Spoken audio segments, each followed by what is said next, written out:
Hello and welcome to Magic Mythal Tomb of Annihilation, our 5th edition Dungeons & Dragons campaign, episode 41. We live stream our games nearly every Sunday starting at 4 p.m. Pacific time here on Twitch, and you can also catch up weekly sessions as well on YouTube.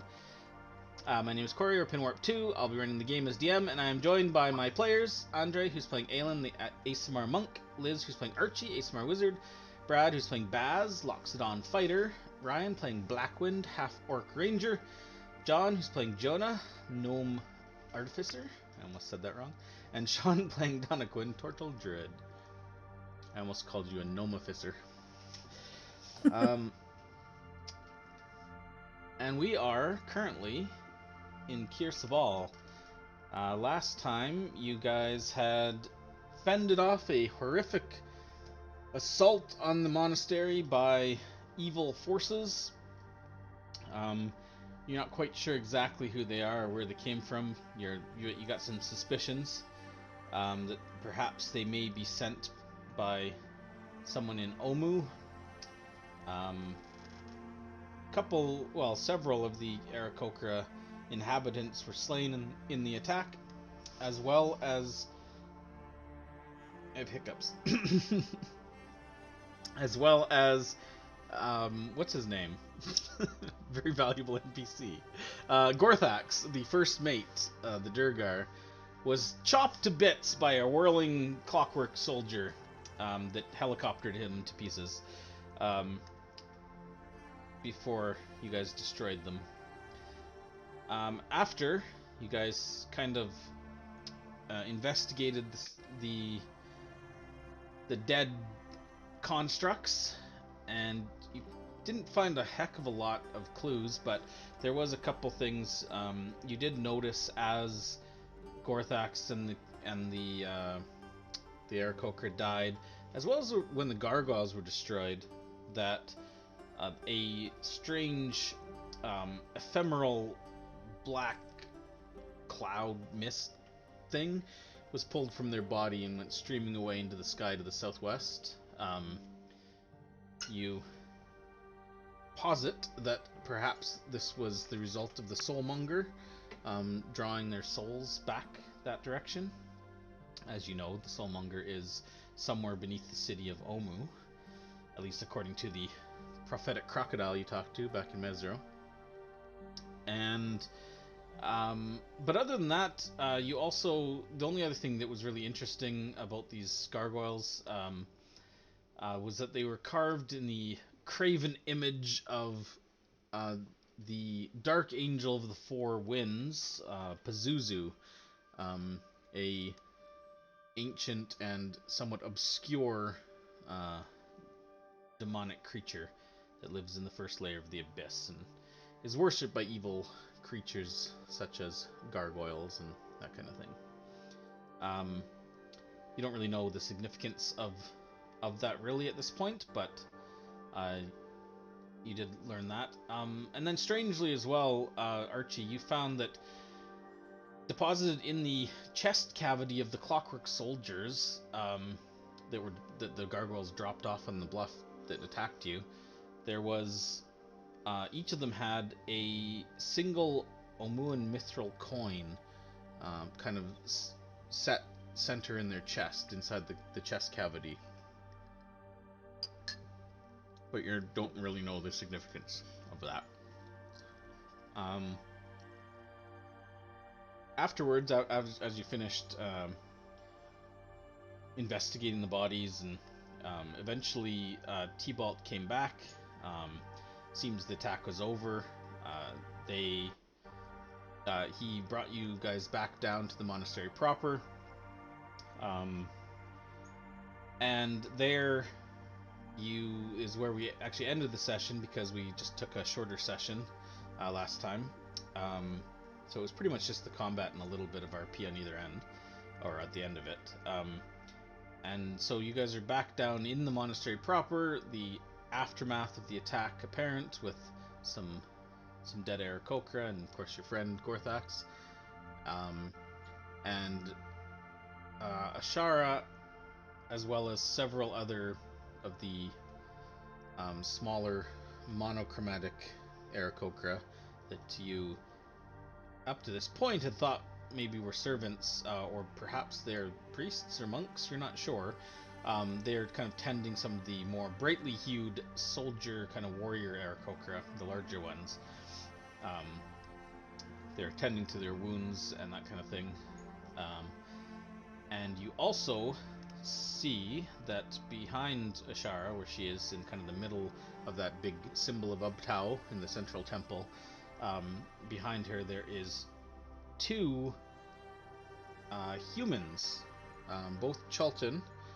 One is a young woman. She looks to be, you're not 100% sure, but she's probably no younger than maybe like 16, 17, probably no older than like 20, 21. Somewhere in that kind of age range. It's a bit difficult to tell. As well, there is a small boy who must be only maybe 6 years old, or so. The boy is dressed in kind of a feathered cloak, as well as a hat that kind of like sits on the top of his head that also has feathers on it, that kind of makes him look kind of sort of like an Aarakokra. And the young woman is kind of dressed in more kind of traditional Chultan garb. She's not dressed as a bird, but actually I have an image of them. I think I shared it with you guys last time, but just for the benefit of those who may have missed it, what is happening? I clicked the help button and it didn't want help.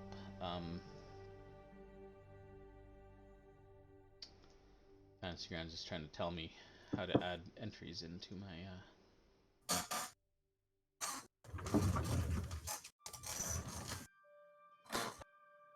Is it?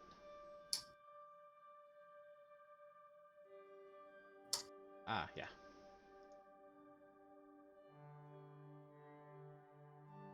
That's what they look like.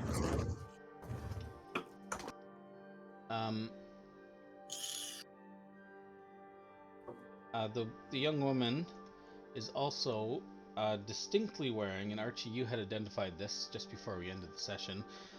She is wearing the kind of headpiece as well as the bracelets that you have identified or seen in the past, that you identified as the Negus Negusti, which is the royal accoutrements that the royal family of Mesro, particularly the statue of King Osa that you saw, wear typically.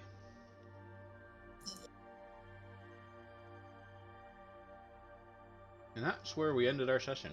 I would start off and start that by going and helping stuff tend to like the wounded. Is what I would start doing. Sure. Yeah. Do you want to use like spell slots on this, or do you just want to do like medicine? Probably just medicine, unless I come across somebody on stuff that is in dire need on stuff of more than that, then I would. So if there is anything that let me know and stuff like that, and I will use probably for it. So, but yeah, okay. Just medicine on stuff mainly, just a pack. Okay. Yeah, it looks like actually, if you want to just give me a medicine check, just to see how well you help out. Nice. Okay.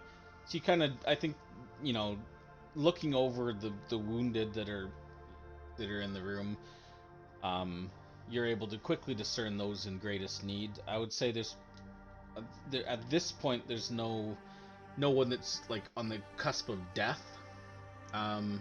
So you could just, like, anyone who is needing like an insta heal to prevent death has already either passed or been taken care of by the priest, it looks like. So you can just mundanely, I would say, if you, I don't know if you have any on your character, but if not, but I would say that maybe use up a couple charges of a healing kit for just like buying. I don't have any healing kit because we haven't got anywhere for me to get any type of supplies like that. And it's like I was borrowing stuff from like England and from Archie and that. You would, me and Donegan have spent quite a bit of time. He'd know that Archie's carrying one, so if you wanted to, you could take. you could take the one that Archie has. Okay. Maybe just mark off a couple off of that one then, as you like Sure. grab some supplies from her and start helping out. Yeah. What are the rest of you doing? It's kind of just a buzz of activity with people helping out and Ashara directing people around and stuff. I think Baz would also kind of go into helper mode. You know, like if there's like, is there any like sort of debris or like destruction of anything in here like from the attack? There is. There's actually like shattered clockwork bodies and like gargoyle corpses and stuff that are still scattered around a little bit as well. So. Yeah, I think he would assist in like helping to gather that stuff up and get this space a bit more habitable and not so chaotic.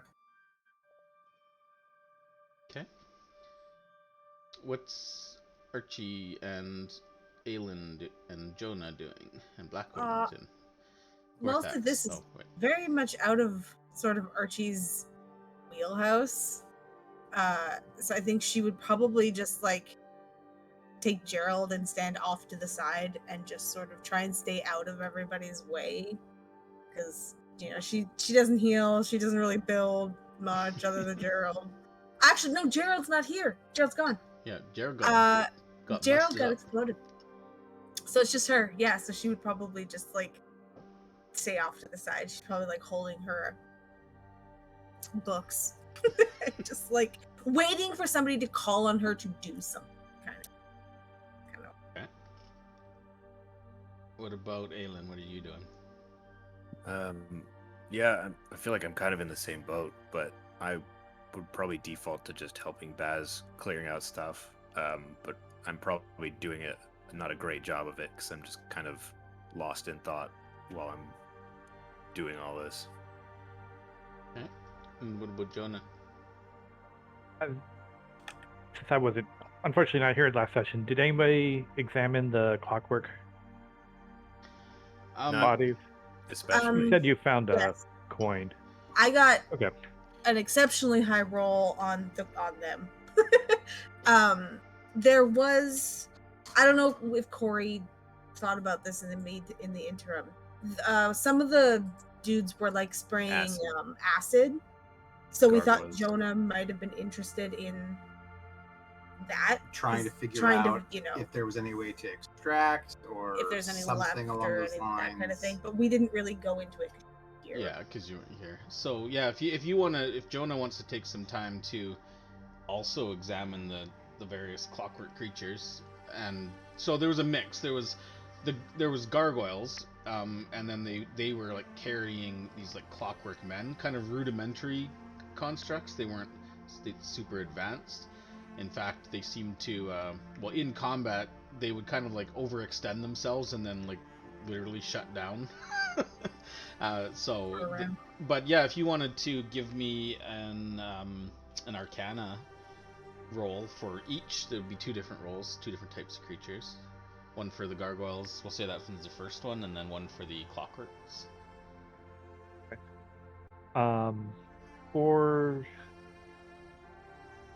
didn't say which one. Well, I said the first one was gargoyles. Yeah. Okay. For the clockwork, would I get advantage because of my racial trait, Artificer's Lore? I guess that's only history checks. Okay. Yeah. No, wouldn't be on this roll. Nice. Damn. Good rolls. Awesome. I think you beat out Archie on both of those. Sure. No, I had a 24 on the clockwork. Oh yeah, you rolled real high. He destroyed me on the gargoyles. Yeah. It was like a 14 or something. It's like, they're construct? Except they're not, they're elementals. That's what so yeah, it was bad. They're not. Okay, so Jonah, I'll tell you what you find, but it's going to take you some time to examine those corpses. Blackwood, what are you up to?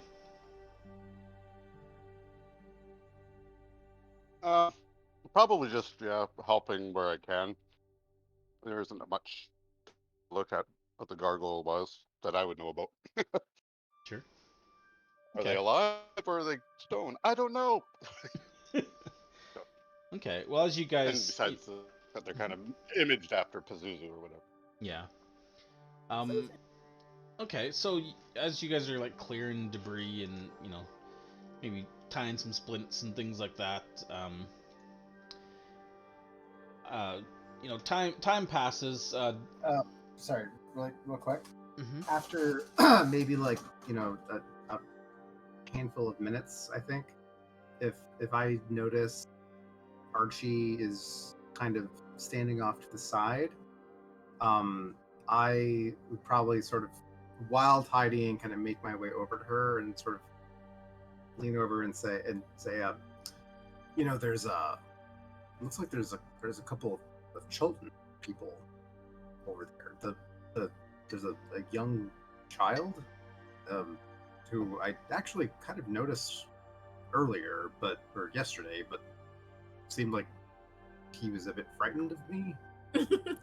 Maybe you could go and, I don't know, chat with them. You can speak their language. Maybe Sure. Find out sort of what their deal is. Are they just like hanging out on the other side of the room as well? Yeah, the little boy is just kind of like sat down, like at the feet of the girl. He's just kind of, it looks like he's got like maybe a couple of gears that may have been broken off of one of the clockworks, and just kind of like playing with them. Kind of. Doesn't seem to be really interested in what everyone else is doing in the room. The young woman is just kind of like standing above him, sitting on the ground, and just kind of watching what everybody's doing, just kind of looking about. Like, she doesn't look. Actually, give me an insight check. Okay. Okay. Could be worse. Yeah, could be worse, could be better. Yeah, she doesn't look, for as young as these two look, she doesn't look like she's terribly upset over the carnage. She's just kind of regarding everything a little, kind of, maybe a little detached. Yeah, and just kind of, she's kind of hard to read. You can't really tell what she might be thinking. Okay. I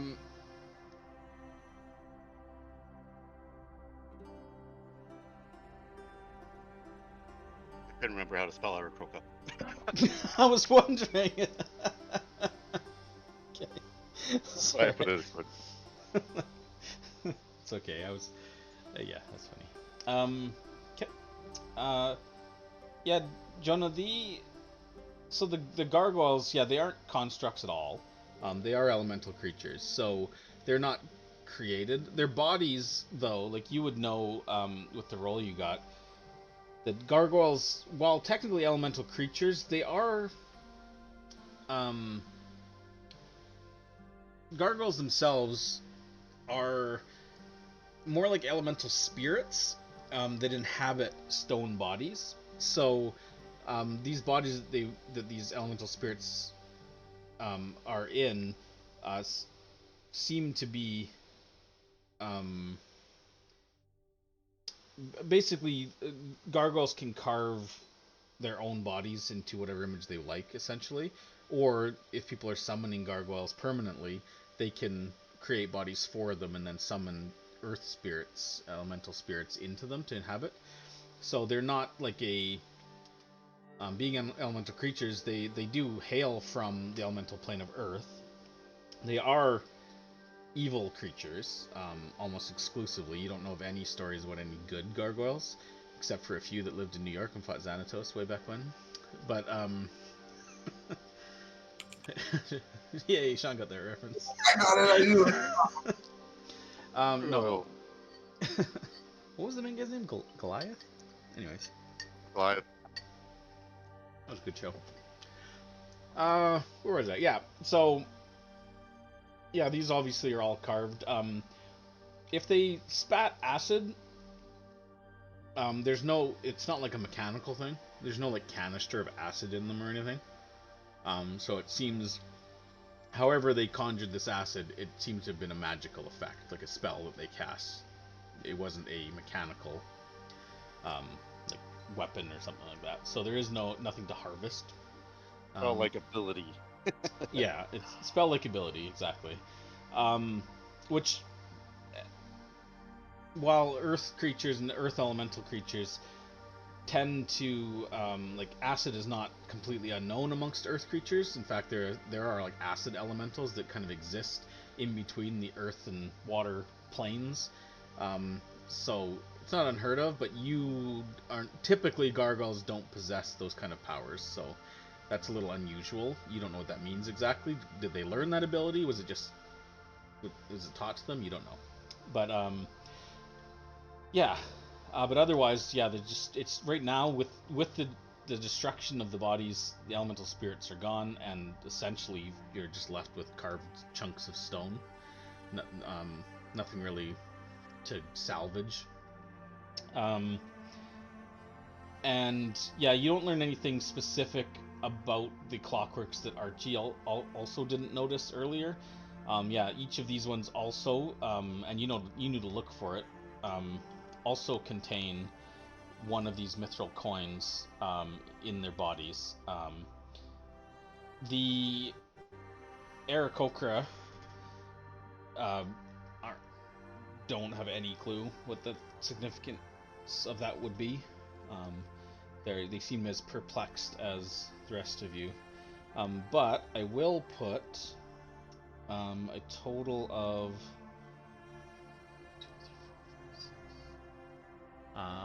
of 9 OMP into the character sheet, because you guys can salvage that much from the bodies. Okay, let's add one more. There we go. Just so I can actually split it. Oh, and one of the gargoyles just happens to be holding 4 copper pieces embedded in his fist. There we go. Wow.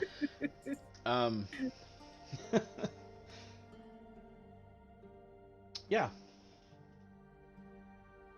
Yeah, but like I said, the clockworks, though, they seem to be, again, very rudimentary construct, very flawed. They seem to be very prone to breaking down, and you don't see a lot of obviously it would take some skill to create any sort of construct, even a rudimentary one. But this is not the work of some sort of like master artificer. This is very rudimentary. Someone who maybe slapped something together and doesn't really know what they're doing, like kind of like it's very amateurish work. Okay. Tell that to Gorax or whatever. Yeah, tell that to Gorax. You got killed by the blender. Yep. By the blender machines. Remind me, Corey, when the gargoyles died, we saw the spirits fly away. When Gorthax died, we saw a spirit fly away. Did the same thing happen with the Aarakokra? Yes. Okay. Yeah. Yeah, everything with a soul that died up there. You saw the same thing. Well, do gargoyles have souls? I think that was a debate last time, but with a 23, you would know that spirits, according to your definition. Yeah, they are elemental spirits. So I guess technically they do have a soul. I don't know if canon is an elemental spirit the same as a soul. Essentially, it's the same thing. Spirit. Can you resurrect a gargoyle? I don't know. I mean, there's a death curse, so right now, you no. can make a gargoyle. Right now, no. I mean, I guess, yeah, you could resurrect a gargoyle because you could just build them a new body and just pull the spirit back down into it. So, like Gerald. Well, Gerald doesn't have a soul. Not yet, anyway. Maybe he'll be a real boy someday. One time, Archie's gonna blow him up and see that wisp go away. Oh no! Oh fuck! What have I done? What the DM said. She would understand the intricacies of the magic she is creating Gerald with. I should hope. Or would she? You're playing with forces you don't understand. Maybe. Dun, You dun, don't dun. know. I mean, you might, but the party, I mean. You All don't right. know, wait. So you guys are kind of making small talk with the Aarakokra, cleaning up, helping people's wounds, etc. I'll make my way around the room to the two. If nothing else, just to get, even if she's just like punches me in the face and tells me to go away, I'll get a closer look at the accoutrement she's wearing. How bad is Archie's interpersonal skills? Personal boundaries, what? It's possible she hasn't had great interactions with people. Fair. She's a bit of a nerd, okay? Yeah, but she would just she would just go over and make small talk, basically. She'd speak Chilton to hopefully not offend them. And just she wouldn't she wouldn't be like, hey, nice royal accoutrement you're wearing. She would just ask if they're okay and just sort of gauge general demeanor, I guess, with general. Sure. As you walk over, you actually give me a perception check, Liz. Okay.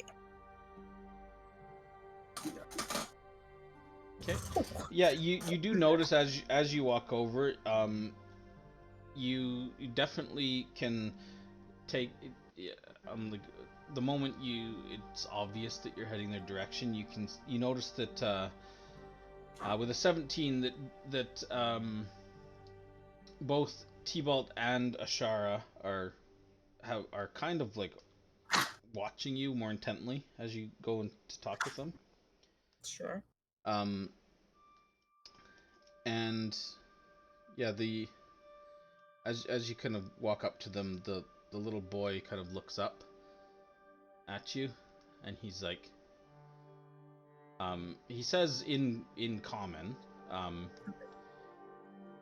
he's like, oh, you're the new ones. It's like, I haven't seen you before. Hello. The young woman kind of like looks you up and down, just kind of doesn't say anything. And the little boy kind of stands up. He's like, I took these off the toy soldiers. Kind of like hands you like a gear. Oh, that's fun. He's like, yeah, there was a whole bunch of noise, and the Aarakokra broke all the toys. What happened to the? Sorry, what happened to the cameras?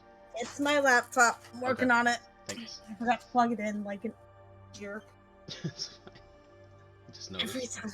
Like every 2 weeks, I forget to plug it in when I do it. It's all good. Right. They broke the toys. Yeah. We broke a few toys too. And I would just sort of like glance at both, and she's just like, "You guys are okay though? Not hurt?" He's like, nah. T-Ball always makes sure we don't get hurt. He seems like he's pretty awesome. He's like, yeah, except he doesn't let me play on the stairs anymore. Then he kind of like looks at you and kind of like glances over at some of the other party members, and he's like, then he kind of like leans a little bit closer, and he's like, what's that? And he kind of like points at Baz.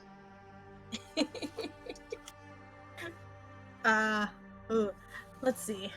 How good is Archie at explaining things to a child in simple terms? Yeah, she's probably fine.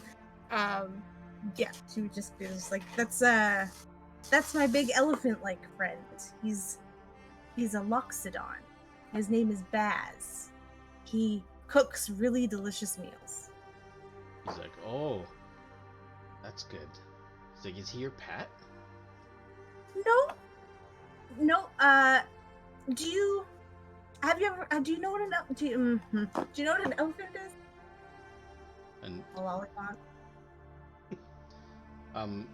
you can see, by the way, when you're talking, that the girl is she's got like a bit of a half smile as she's just listening to you talk. And he's like, yeah, we see them sometimes in the jungle. Okay. Well, he is like, him to an elephant is like what all your friends here are to parrots. They look they look the same, but they're, different species. He nods. He's like, He's like, someday I'm gonna be a Aarakokra too. And he kind of like pulls his like hat down over part of his face. Well, you got the look already. He's like, yeah, my feathers won't grow in till I'm older. At least that's what they tell me. Well, if it makes you feel better, my feathers didn't show up until I was older too. And I'll just sort of like point to my tattoo. It's like, oh. He's like, can you fly? For a very short period of time. He's like, oh. It's like, I wish I could fly. Yeah, it's pretty cool. Not gonna lie. He's like, okay, you can keep that. And he points at the gear and he's like, bye. Oh, thank you. And he kind of like goes and wanders away. Starts playing with like a piece of like gargoyle rock, like a piece of a fist. Starts like kicking it a little bit. Yeah, she would just like, she would have been like crouched down probably as she was talking to him, but then she'd just like stand back up and sort of look at the Chilton lady and introduce herself. She's and just say, hi, I'm Archie. It's kind of like, I don't really have much to contribute, and I just saw you standing over here, so I thought you might like some company. She nods and she's like, for the first time she speaks, and she speaks in a, like, you can barely even catch like a hint of accent when she speaks. Okay. And she kind of like extends one hand and she's like, I understand you assisted with the defense of the monastery. I'm appreciative of this. We tried our best. Does this happen often? Like, she nods. She's like, often enough. It's been increasing, but it's happened since we got here. Oh, jeez. Do they have any idea why they keep getting attacked? And she kind of smiles and she's like, yes, I suspect, well, I don't suspect, I know that it is due to myself and my young brother. And then she kind of like, she nods and she's like, I am Moaxanare. This is my little brother Nuh. Moaxanare? Does that sound, is that a Chilton name? Or does it mean anything in Chilton? It is a Chilton name. It's a proper name in Chilton. Okay. Give me an intelligence check. Oh, you go. And did you say no was the kid? No. No. Like that. Come on, Archie, you idiot.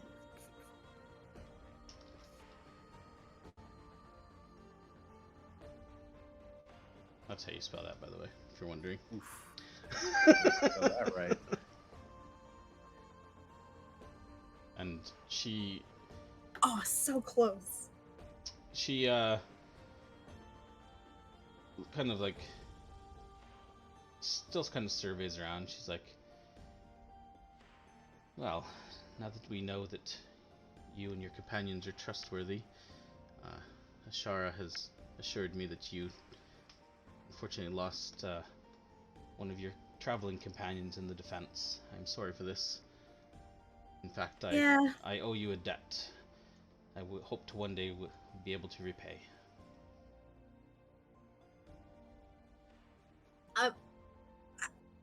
This is Liz. Is she like a debt for helping? Basically, is kind of what she's implying. What? Sorry. What do you mean? Well, like she said, I owe you a debt. That's because we helped and somebody died. Is that like that's the implication? Okay.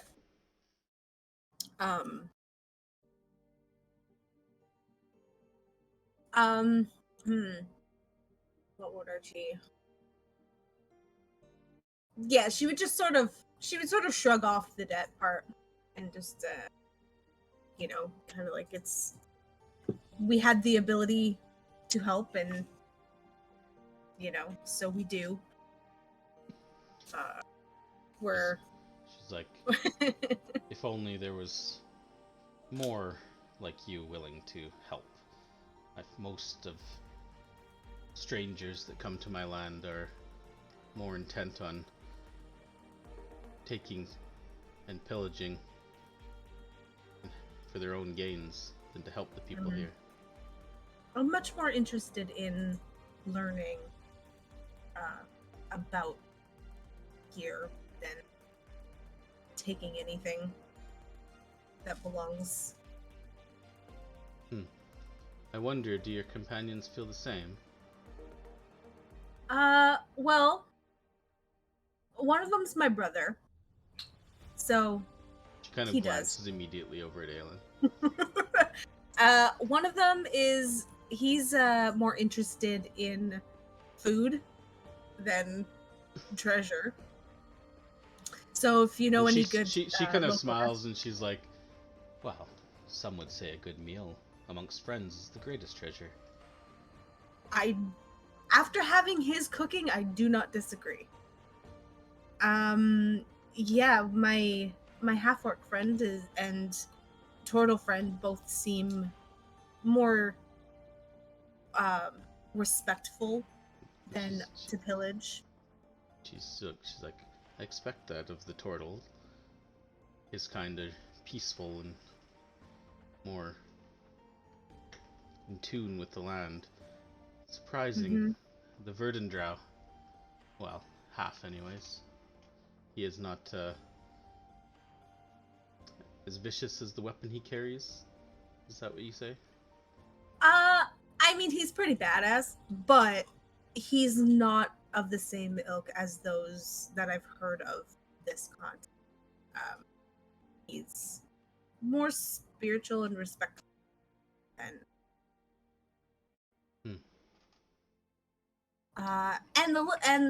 and my small friend, he wants adventure, and he's also very respectful of life. I don't think he would be into pillaging things either. And she smiles and she's like, well, you seem like good folks.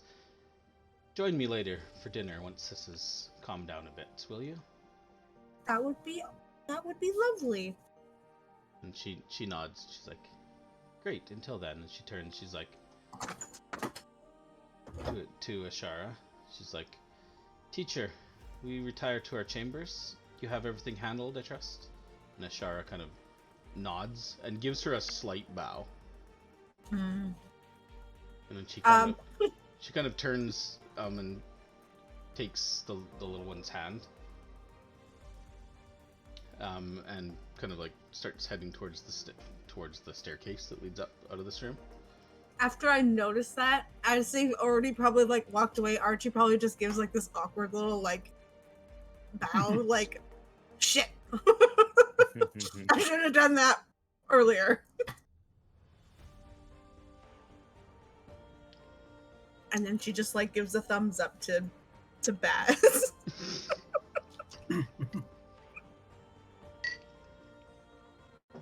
Okay. Well, the rest of the morning probably, unless you guys have anything specific you want to do, would be spent just helping out and cleaning up and what have you.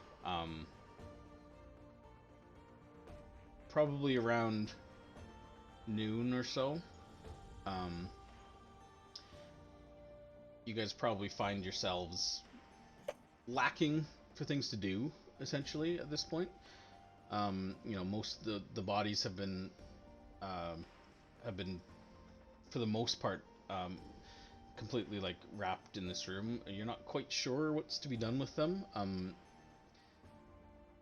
Some of the priests would have probably wrapped Gorthax's body as well, unless you stopped them to put near the others. You know, rather than just wrapping him in a coat, they like wrap him in these like linen like wraps, essentially. Does he have any religious insignia on him and anything like that? Okay. No. I just wanted to make he sure was basically in just like basically in like rags when you found him on the beach, so he didn't have anything on him at all. I didn't know if he had like tattoos or anything like that. Probably, but nothing that would signify. They're probably just like all badass like skulls and snakes and shit, you know? Anchors and waves. Yeah. Okay.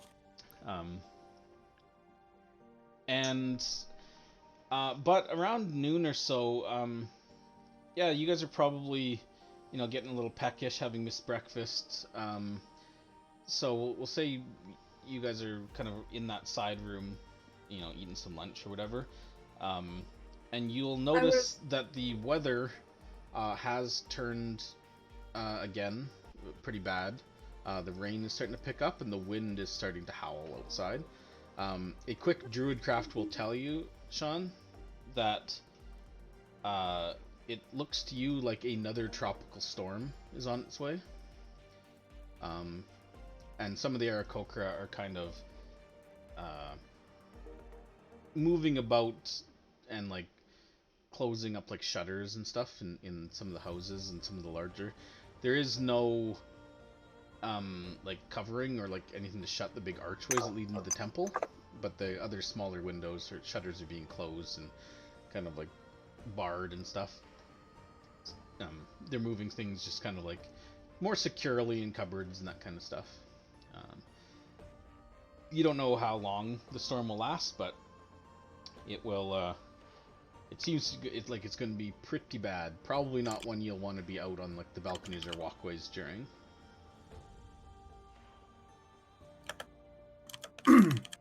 Probably would not be good to go back up to the plateau with no railings. Health and safety nightmare. I'm gonna have to get all new rocks for Gerald.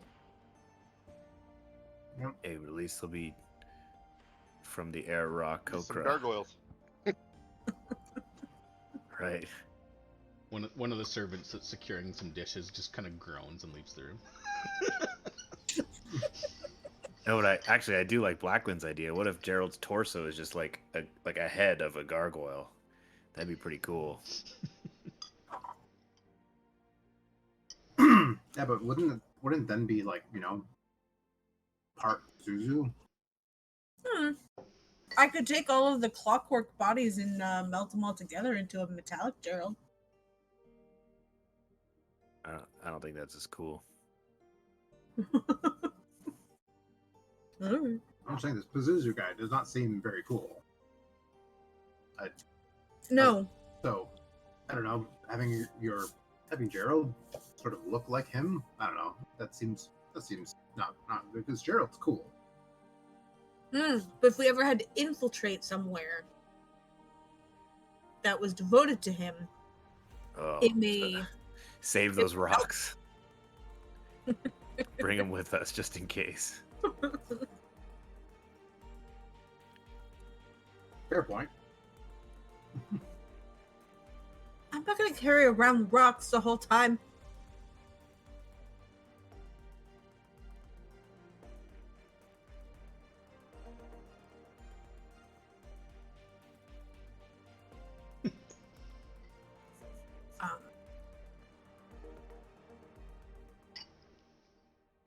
would fill the group in on the conversation.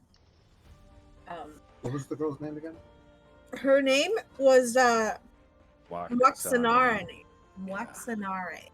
Moxanari? Moi. Waxanare. Oh, it's right there. Yeah. It's kind of like Mbala. It's like Moxanare. Mm. Speaking of Mbala, I mean, we have a bunch of stuff from there. True. Do we? We have a stick and your tools. Oh, not. Oh, are the tools in? They're in the bank. Tools are in the bank. Okay, so it's just the reins. Yeah. When so like pillaging is like removing it and like I don't know, like if you look at the Flaming Fist, they're pillaging, they're taking the stuff and just like melting them down and selling. We're not doing that. Like it's not quite the same thing. Holding on to them while preserving them, like if the leader if somebody was just, you know, was culturally like, yeah, that's a culturally significant thing, I'd give it back. You know, but right now there's nobody to really give it to. There's no one person in charge, you know, of historical artifacts. So I don't think holding on to it temporarily is terrible. You know what I mean? You're saying we're just borrowing it. Kind of, yeah. Yeah, okay. Especially when there's something like there is a group like the Flaming Fist going through places and taking these things and wrecking them. It's almost, I know it sounds like an excuse, but it is almost like better to remove them and preserve them and like hold on to them than it is to let them destroy them. I'm preserving Very mine British. I know. It sounds terrible when I say it, but it's like there's good intent.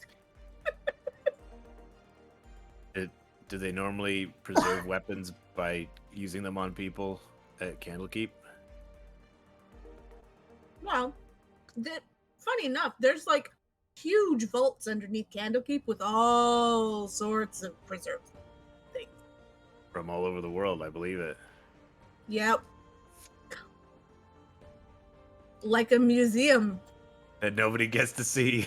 Yeah. No, you're not allowed in there. It's very dangerous. There's some really dangerous stuff down there. I don't even know how to get into it. There's rumors. But I never tried. I didn't want to get, you know, disciplined. Also, apparently there's like a ghost dragon that protects them, so I didn't really want to deal with that either. A ghost dragon? Yep. Oh. Which means there was like no winning. Now you're just making shit up. Was that worse than a normal dragon? Yeah, so it was like, if I remember correctly, I think the story was like the dragon was tasked with protecting the vaults underneath Candlekeep, and it just continued to do so even after death.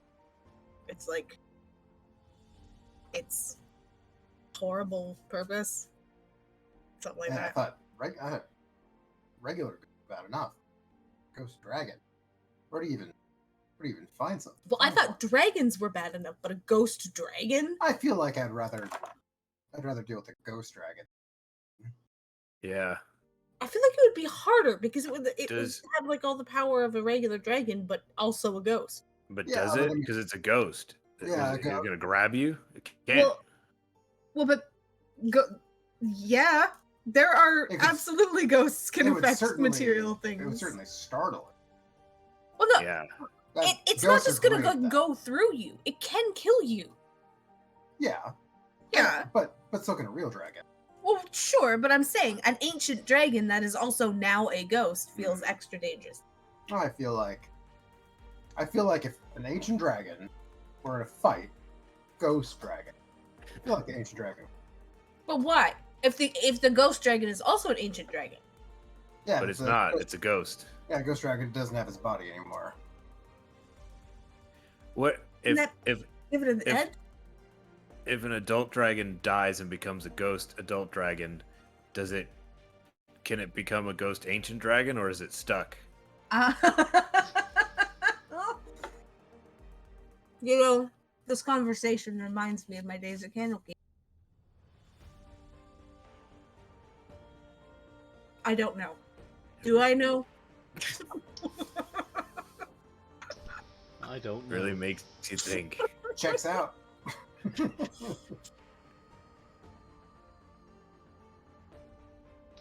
No, but I swear to God, there's a ghost dragon that guards the vaults of the Candlekeep.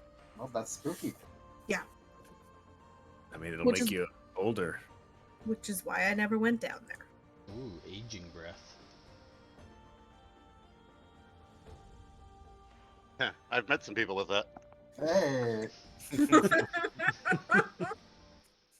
I was like, is Corey looking up the ghost Candlekeep dragon now? No, I just feel like ghosts can do the horrific visage and age you. Maybe dragons can do horrific breath and age everybody at once. I think that's actually really cool. Yeah. Noted. Anyway, that's my Wouldn't be good justification. for me. Yeah. You've already been aged supernaturally once. Aren't you like 40 something now because of that? Yeah, Blackwood, how are you with that? I think I aged you like 20 years, didn't I? Yeah, I did. You got hit hard, yeah. Yeah. How are you As bad dealing with that? as- How are you feeling about that? Existentially, it's a little different, you know. I'm not as angry anymore. You kind of forget about it after a little while. I'm ready to settle down. I'm ready to settle down. I've been wearing cardigans mostly. Feel the rain coming in my knees now. I actually have a cardigan on right now. Look, they're practical and they're comfortable, and there's nothing wrong with it. Okay, so listen, cardigans are cool. I got some like reading glasses on.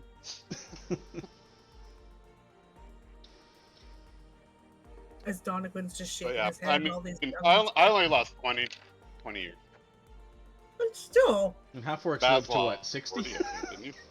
Yeah, Baz lost 40, but my 40 was less of a percentage of my lifespan than Blackwing's 20. Yeah. Ghosts are OP against Mid-base short-lived crisis time. races. Blackwood's gonna need one of those fecal transplants soon. Blackwing needs a blood boy. Boom. Jesus. Anybody watching the stream's like, what? What is happening? What was that? Speaking of ghosts, Sean, don't turn around. Yeah, It's all good, don't worry. It's gone. it's gone. So, what, you guys want to do anything else right now? Otherwise, I shall narrate further. I say narrate away. Alright, Yeah. let me ask a question to the players. So, now, I'd like the answer as per character, though. Is there anything you'd like to accomplish here at Kir Sabal, in particular? Because, Donaquin, you're in tune with the elements and druid crafting and stuff. But not just that, just given the current date and everything. You guys are heading right into monsoon season, and it could be tropical storms for a fair length of time, which would make travel very difficult. I was gonna ask if we knew how long monsoon season lasted, because Archie was gonna suggest we actually waited out here. Well, that's what I'm getting at, because if there's nothing in particular that you guys want to accomplish, what I was going to suggest, although there's a couple things that I'm going to bring up if you guys don't, I think I'm going to, now you guys can discuss this in character or as players what you want to do, but I would say upon talking to some of the locals and like here at Kir Sabal, yeah, monsoon season is just getting underway, and this close to the coast that Kir Sabal is, like the interior of the continent, it does still get a lot of rain, but it's not nearly as bad. Out here, where you're only like 30-40 miles from the coast, it gets really bad. So, essentially, you would say that you would be told that once it starts, and there's been a couple storms already, this one happening now being just the second one you've experienced so far, but typically once the storms start, it's usually a good like at least 2 weeks to a month. It can be less, it can be a little bit more, but typically it's about, say, like 20 days of like extremely difficult heavy rain. The Aarakokra don't, essentially, they just kind of like hunker down during it because they can't fly in the kind of winds and storms that come through, so they just kind of like hunker down, bunker up, and wait it out. And then if there's a pause, whenever there's a pause, they'll go out and try to like whatever, replenish stores or hunt or do whatever they need to do, and then kind of bunker down again before it starts up again. So you guys, of course, aren't beholden to what they want to do, but their advice is, and you guys are welcome to, is to wait out until the weather turns back a little bit more to the norm, which would give you guys, I would say, essentially some downtime here in Kir Sabal. Your needs would be met as far as like food and water and whatever other supplies and things that you'd need. And you're welcome to stay. You've already lost one member in the defense of Kir Sabal, and you would be told that you're welcome to stay as long as you need. Obviously, you're expected to still make yourself useful and do like daily chores and that kind of thing, but essentially, yeah, you could have some downtime here. Now, we won't obviously RP day to day every single day, but and there is something on this first day, assuming that the rest of the party is in agreement to have dinner with Marax and Nari. But otherwise, I just didn't know if there was anything specific anybody would, if you guys decide to stay and not just brave the elements and head out. I know you've got a few things you want to discuss with Ashara. I know that much. But anyways, I turn it over to you guys. Yeah. Well, as far as Baz is concerned, I think he would be totally down with waiting out the stormy season here. It's seemingly a very nice place. The diet's a little weird to him. He might try to start like over the weeks, like taking some of that, like, you know, fruit and grain and vegetable and seeds and berries and stuff like that keep getting brought up, and start working in some actual cooking if they will allow that. Well, are we staying first, I guess, is the question. Well, as a group. I know. I'm explaining that, assuming we do stay, this is what Baz would. Right. I guess okay. Instead of going through all that as a group, that's just fair. whether fair. we want You're to right. stay through it or not first. Baz would vote to stay.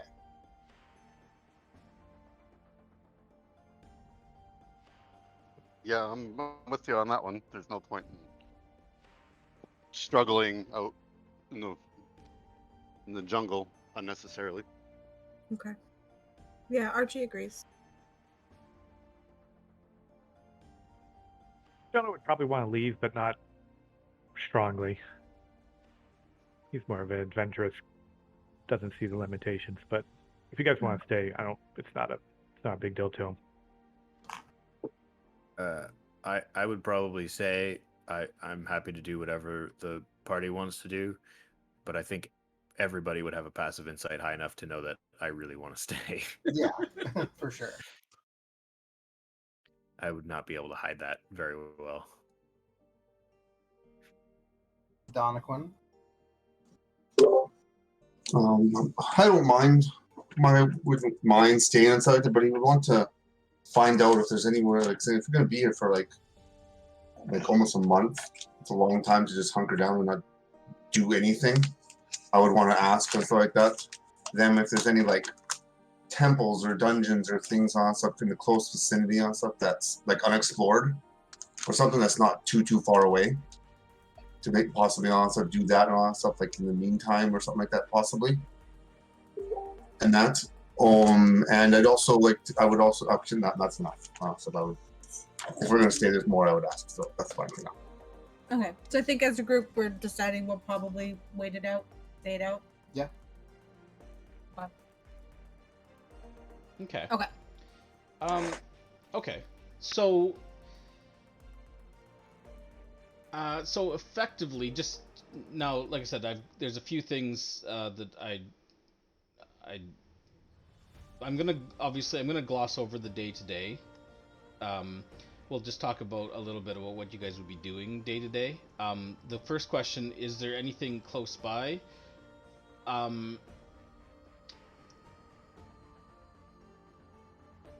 Not close enough to be essentially just not leaving.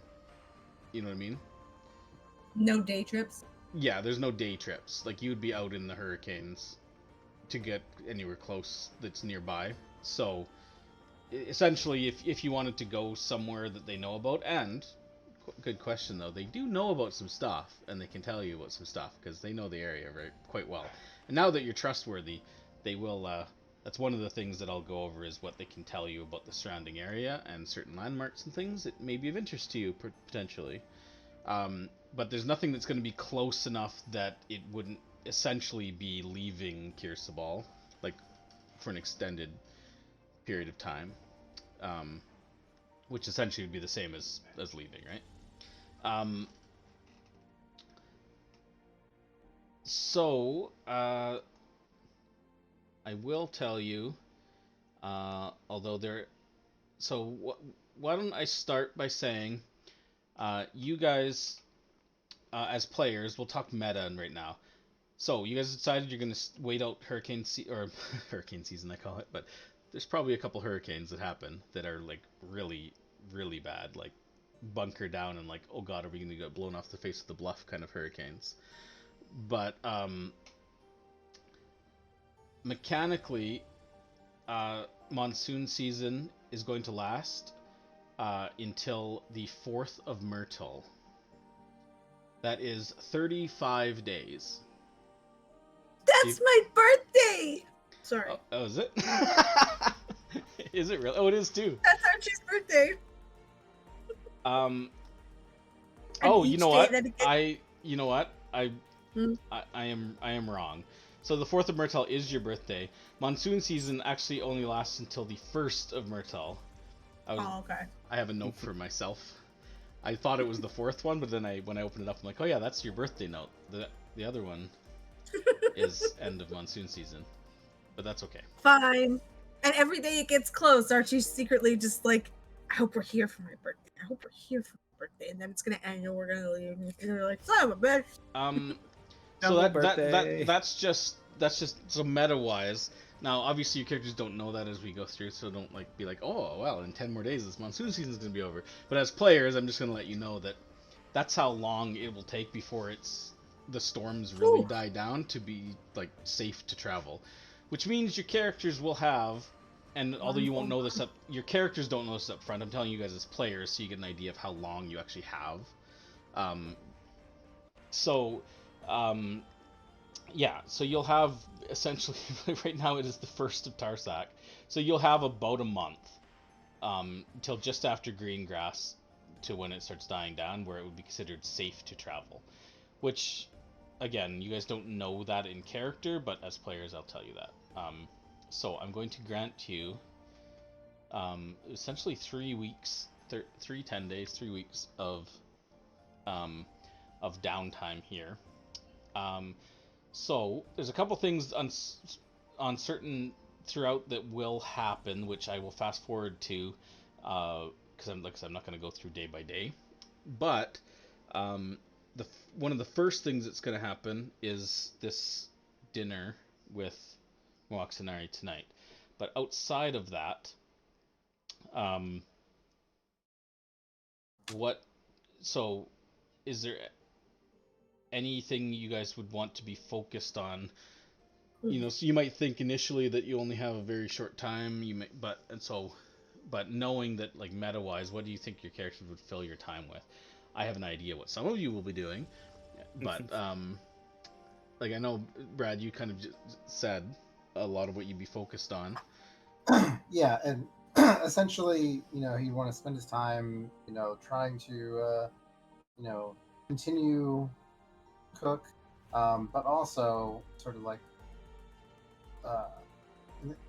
when he's not doing chores or whatever, he wants to continue experimenting with the capicow, the dried stuff, and maybe talking to Jonah, Archie, about, like, just chatting through ideas and theorizing about the idea of, like, food that does more than just taste good and fill your belly, but, like, because the like the recipe that you found in Mesro, thank you, God. It's like that place. Yeah, kind of. It's like, oh, this is, like, has real power. Like, it's magical. Is there anything else that could do this? And he wants to start, like, messing around with, like, can you infuse magic into this dust and create his own spice and that sort of general thing. How that works, like, in a conversation way, I don't know, but I'm sure over the weeks, Baz, Jonah, and Archie. You got arcane and alchemical backgrounds to talk about how that thing. Yeah, so sure, you can fill some of your hours with those kinds of theoretical discussions and maybe even playing around with a few stuff in the kitchen.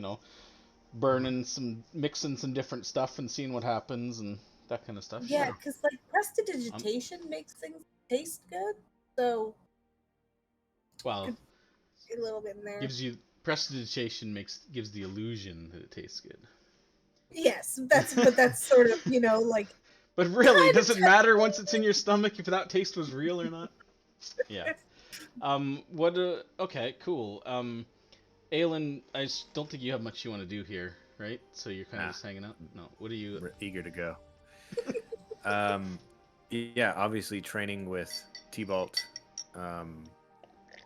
And I think, given that we wouldn't know how long we'd be there, like, the first few days would probably be, like, really intense. He's just trying to get everything he possibly can out of it. And then as the time would go on, I think he would maybe relax a bit. And then I don't know if there would be the opportunity or the facilities to do any sort of, like, jewel crafting, witchcraft stuff. He might be interested in pursuing that. Generally speaking, just sort of, like, replenishing supplies, especially stuff like insect salve, if that's at all possible. And then, depending on how much and how often and how much it kind of connects with how he's training with T-Bolt, he might try and continue some of the practicing that he was doing in Port Ninezar, that he was sneaking out at night for, trying to find time in a quiet place in the monastery to do that. And then mechanically, I want to clear my injury thresholds, because both of them were, like, on the cusp, and then we left, and I was like, God damn it. So I feel like I'm just a couple days away from clearing those out. Okay. Me too. I completely forgot about that. That would be great. Okay. Cool. Okay. What about Donna-Quinn? I know you asked about places to go.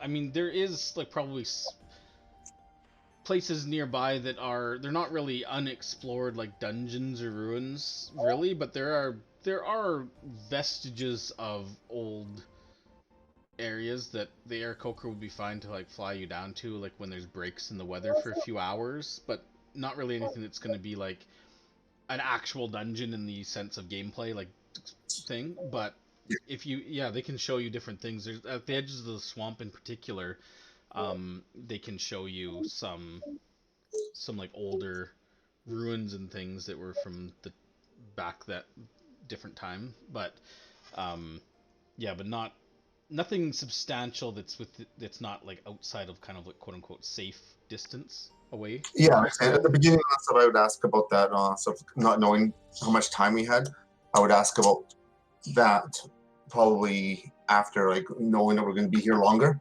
That'd be something I would ask them about stuff about ones that are close and when there isn't, and then information on ones farther out and stuff in the area and stuff like that that either they know about that there's something that might be there or certain unexplored ones they've heard of, things like that.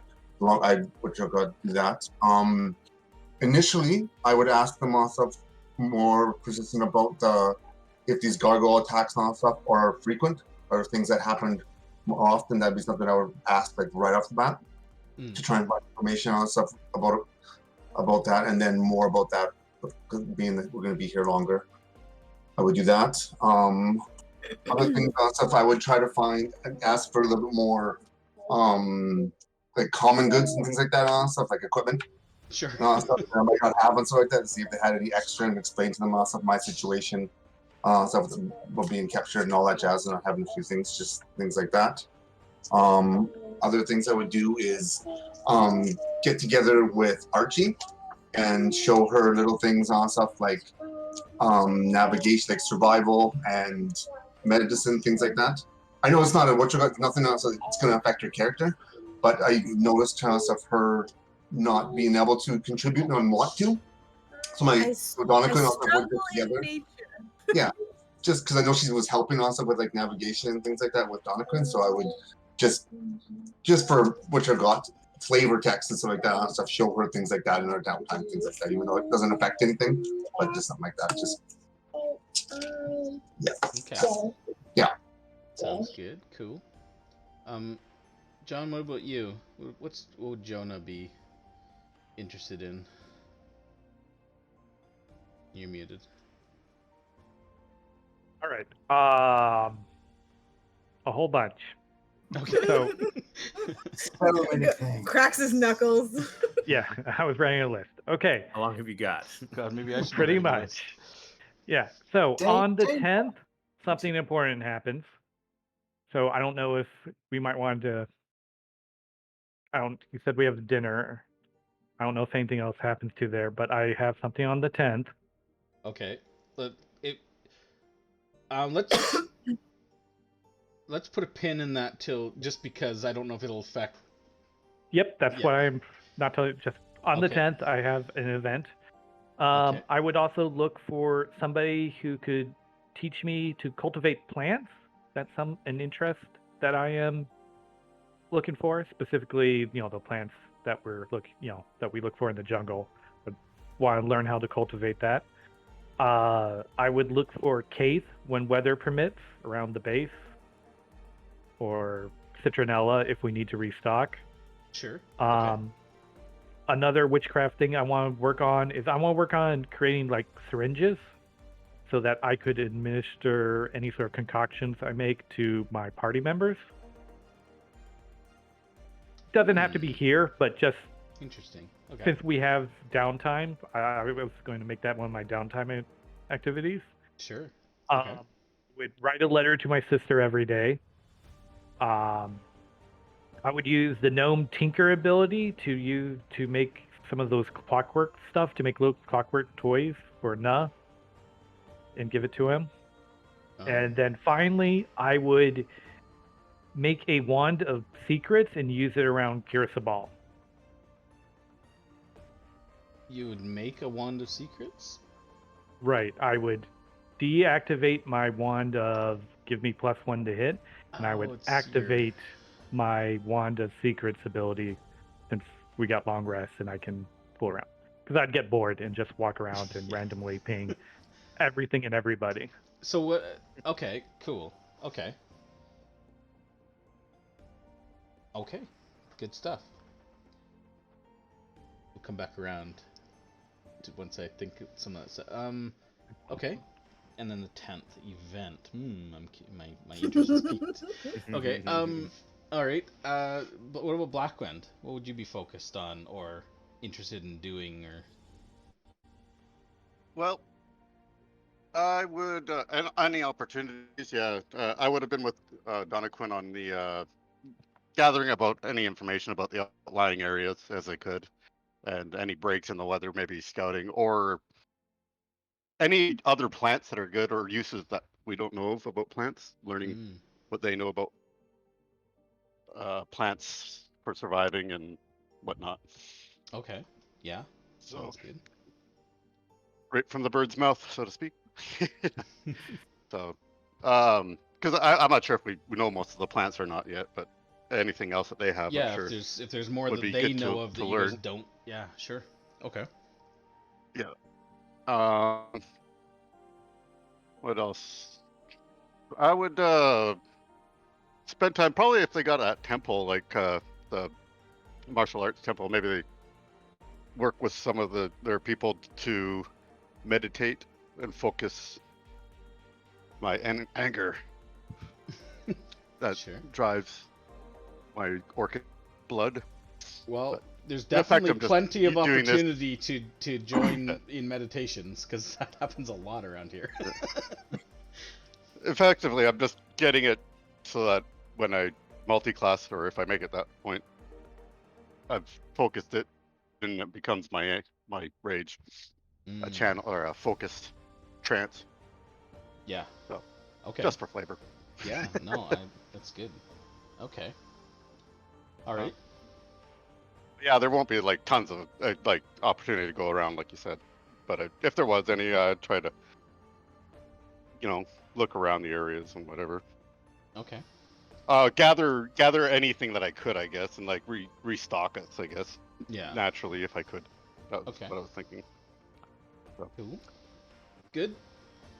And Archie? Hey, that's me. Question, Brian. Did you say that Blackwind does meditate? Like, is that something he like is into? Like, is this something Sorry, he would does have what? done before meditating? Meditating? Yeah. Like, is that Sorry, something you broke up on me. like, Yeah, is just meditating something like he's done often, or is this like a new thing he's looking into? well, he's done it, but he's just always learned to focus and channel his anger that he has from the orc's blood. Okay. And effectively, I'm going to use that to channel into his rage ability when he takes one in a barbarian. Go ahead. One other thing that I just thought of, that another downtime thing that we potentially do is if Blackwind has the tools on him, I don't know if he does or not, but if we could continue my tattoo. The tattoo? I think you brought your tools and Yeah, stuff he has with you. Yeah, Cool. that's always on him. It's not like it's a big kit. Yeah, I know that we didn't. We wouldn't needle and have your like your mentor. I think that's half finished, isn't it? I don't remember exactly how far we got. I won't have into the mentor, but yeah, you won't have the mentor or the workshop, I guess. But we're in a safe space. But I have my, Oh yeah, you do have your. He has one of his. my assistant spirit. Thing. Yeah, the homunculus thing, right? Yeah. Yeah. Oh, it's flying familiar, effectively. Mm-hmm. I think we said it was a flying monkey. Oh yeah, because that's right. I hated the flying monkey. Yeah, like if we wanted to like over the weeks here, finish that up, that'd be cool. Yeah, you I could think maybe. I think it would effectively one more session all day. Yeah. Okay. Cool. So that's everybody. Oh no, Archie. Sorry. All right, let's go. All right. Okay, so to touch And on break. things that other people have touched on that Archie would like be interested in, like piling on for those things. She would absolutely want to visit any ruins around the area when she could, even if they're not like special. She's, that's her jam. She with Donquin and Blackwind, you guys were gonna look into like the surrounding areas and stuff. She would hopefully join in on that to actually map these things out for everybody, so we have like a proper sort of map of the area. As much as she could, that would be like probably one of her main goals would be to map as much as she could so they have as much information as possible. Tying into that, she would whoever she'd have to ask or talk to, she would want to see if she could figure out where Nangalore is, the ruins of Nangalore, and how far the Tiriki River comes down using the maps she has. I don't know if they've got maps or if it's just talking, but that would be two things she'd want to focus on other than just like whatever other information they have. She would, when earlier on when we were here, ancient texts were mentioned, like ancient scrolls and texts, and that definitely piqued her interest. So that may be something she has to build up to being able to look at. She would be trying to any kind of writing in history and all of that sort of stuff. She would 100% want to look into. I don't know. Maybe there's an old spell book somewhere tucked away, and she's like, "Hey, magic." I don't know, but that's what any sort of written history or history in general. And so the last thing tying into that, and I'm not sure if this is going to happen or if it will get touched on in the dinner we have, but assuming Moxinare feels trustworthy, she would probably want to have some conversations with her on how much she knows of direct history, knowing that that with her mother being a beret, she would probably, if she felt like she's trustworthy, she would probably have conversations in that realm with her, since she is tied in the same way. So she'd probably want to touch on kind of just like more history, more information, if she has information in history on the Bray, on all of that, Mesra in general, sort of stuff. If we get to a point where she seems trustworthy, I don't know. It could change depending on the dinner, but that's a thought in that direction. And she'd offer herself up to Aelin for if he needed a punching bag. She'd offer Gerald. And she would rebuild Gerald. I don't want to punch you. Like if you needed any testing for like if you're trying to control the ability that hurts and stuff, she'd offer up. Oh, because you're resistant. No, she's offering Gerald. As I say, either she would, knowing that you're training, she would offer herself or Gerald, whichever you thought was, useful. If she could help in any way with your training, even though she knows she'd probably just get in the way, she's like, if there's anything you think I could be helpful with, she wants to support you here. She's sort of, her thing is secondary in her mind to whatever you gain. And that's all I can think of. Okay. The only other question I would have is whether she could find incense and herbs to do find familiar. But I don't, like those, the 10 gold worth of incense and herbs to that. I don't know if that's something that could be found around here, but that would be that's the only spell component that I'm like low on. Okay, sounds good. Well, why don't we, before we move into the dinner...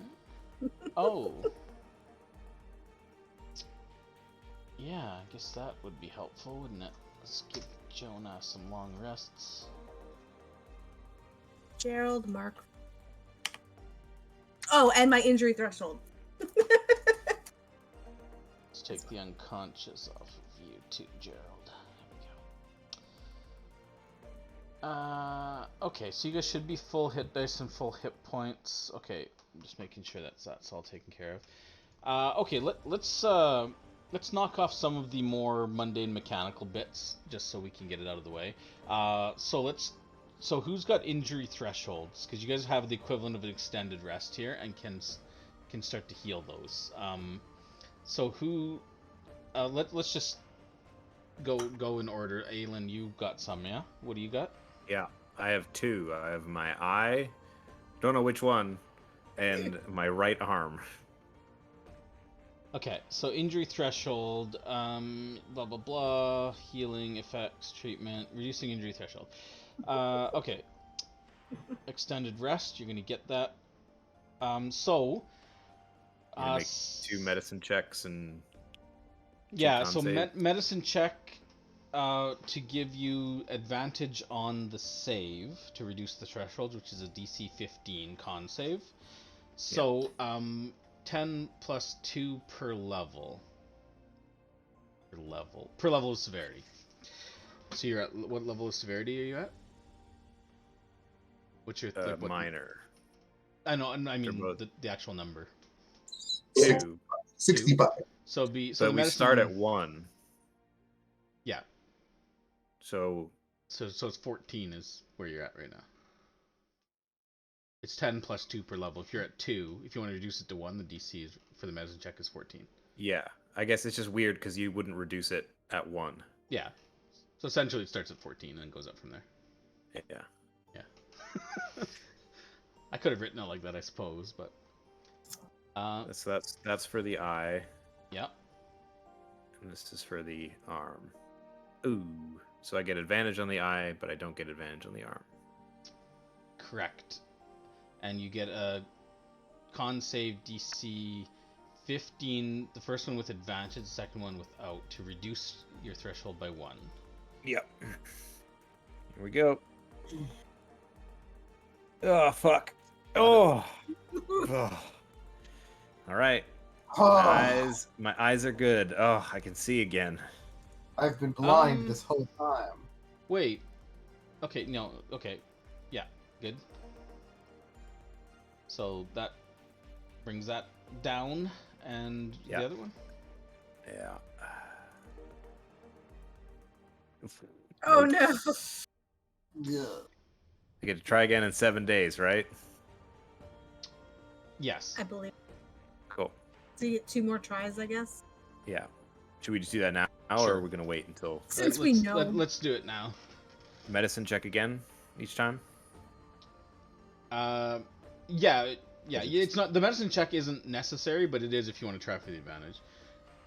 Technically that does reduce your charges of your kit, though. Okay.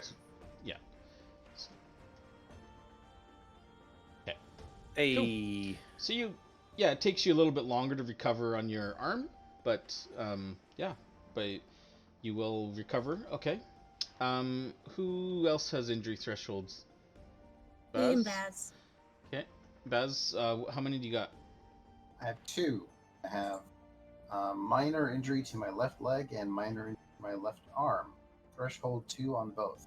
Okay, so if we want to use 2 medicine checks, I don't know who wants to do that. For DC 14 to give him advantage on his save. Aelin? Right. Or Blackwind? Anyone? Or Donaquin. Or I think Donaquin's the most proficient. Maybe, help. but Like I said, I can help inside that, no problem if need be. Okay, roll with advantage then. Alright.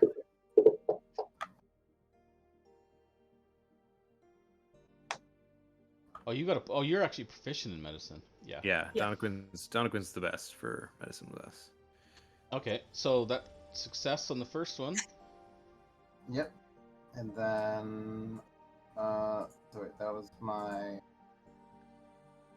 leg and my arm. So is it another medicine? Oh, yeah, you would need another medicine check. Oh, okay. Donaquin, help me again. Is mine with advantage or just normal?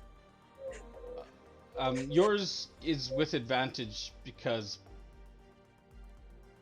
Blackman was helping, or Aelin. Someone would be able to help. So All can help. Yeah. any of us, yeah. you guys can pool resources. So I'd be showing on stuff, Archie on stuff, some more medicine stuff. Yeah. watch as You're I gonna pop have his to- leg back into place. Ah! Oh, This is like Ignore the So- cry of horror. All right, so Baz, That means it's working. You're all cleaned up. So that's total. That's a total of 4 medicine kit charges that have been used for these. Liz. yeah, I've got level 2 on my left leg. Okay, so let's do a medicine check to give her advantage if possible, and a charge. Who's taking Baz's? I can do them. I just want to make sure we don't double up. Okay. I could as well. How about I do? Okay. I will, because I never use them myself and you do, so let's deplete my charges before we deplete yours. Okay. So I'll do Baz's and mine. All right. Well, you get advantage on your save, Liz. Hey, it's a Constitution save? Yeah. Lord knows I needed it. Got Nice. it. So you're okay. So that's 5 medicine charges. Jonathan, check out this rad so- scar I've got. Because that doesn't go Jonah's away. injured as well. Hmm. Which. Yeah, I have a torso injury, threshold 2. Okay. So it's another medicine check. That's to be 6 charges in total, with advantage, Donovan. I'll even guide you if it matters. Doesn't matter. You're okay. So you get advantage on your con save. That's my eye. Oh no. Oh, Okay. Well, you can try again every 7 days. So, want to use another medicine charge? Try number 2.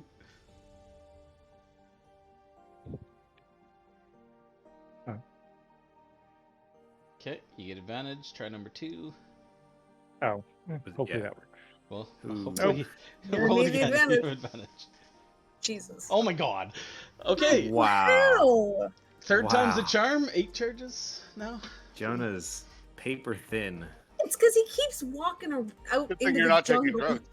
drugs. One. Hey, technically, Doubled you could eat a cinderberry to give you a +1 to that.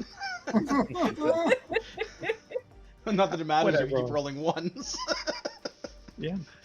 Alright, another medicine from Donnaquin. Yep. We'll get you guys healed up.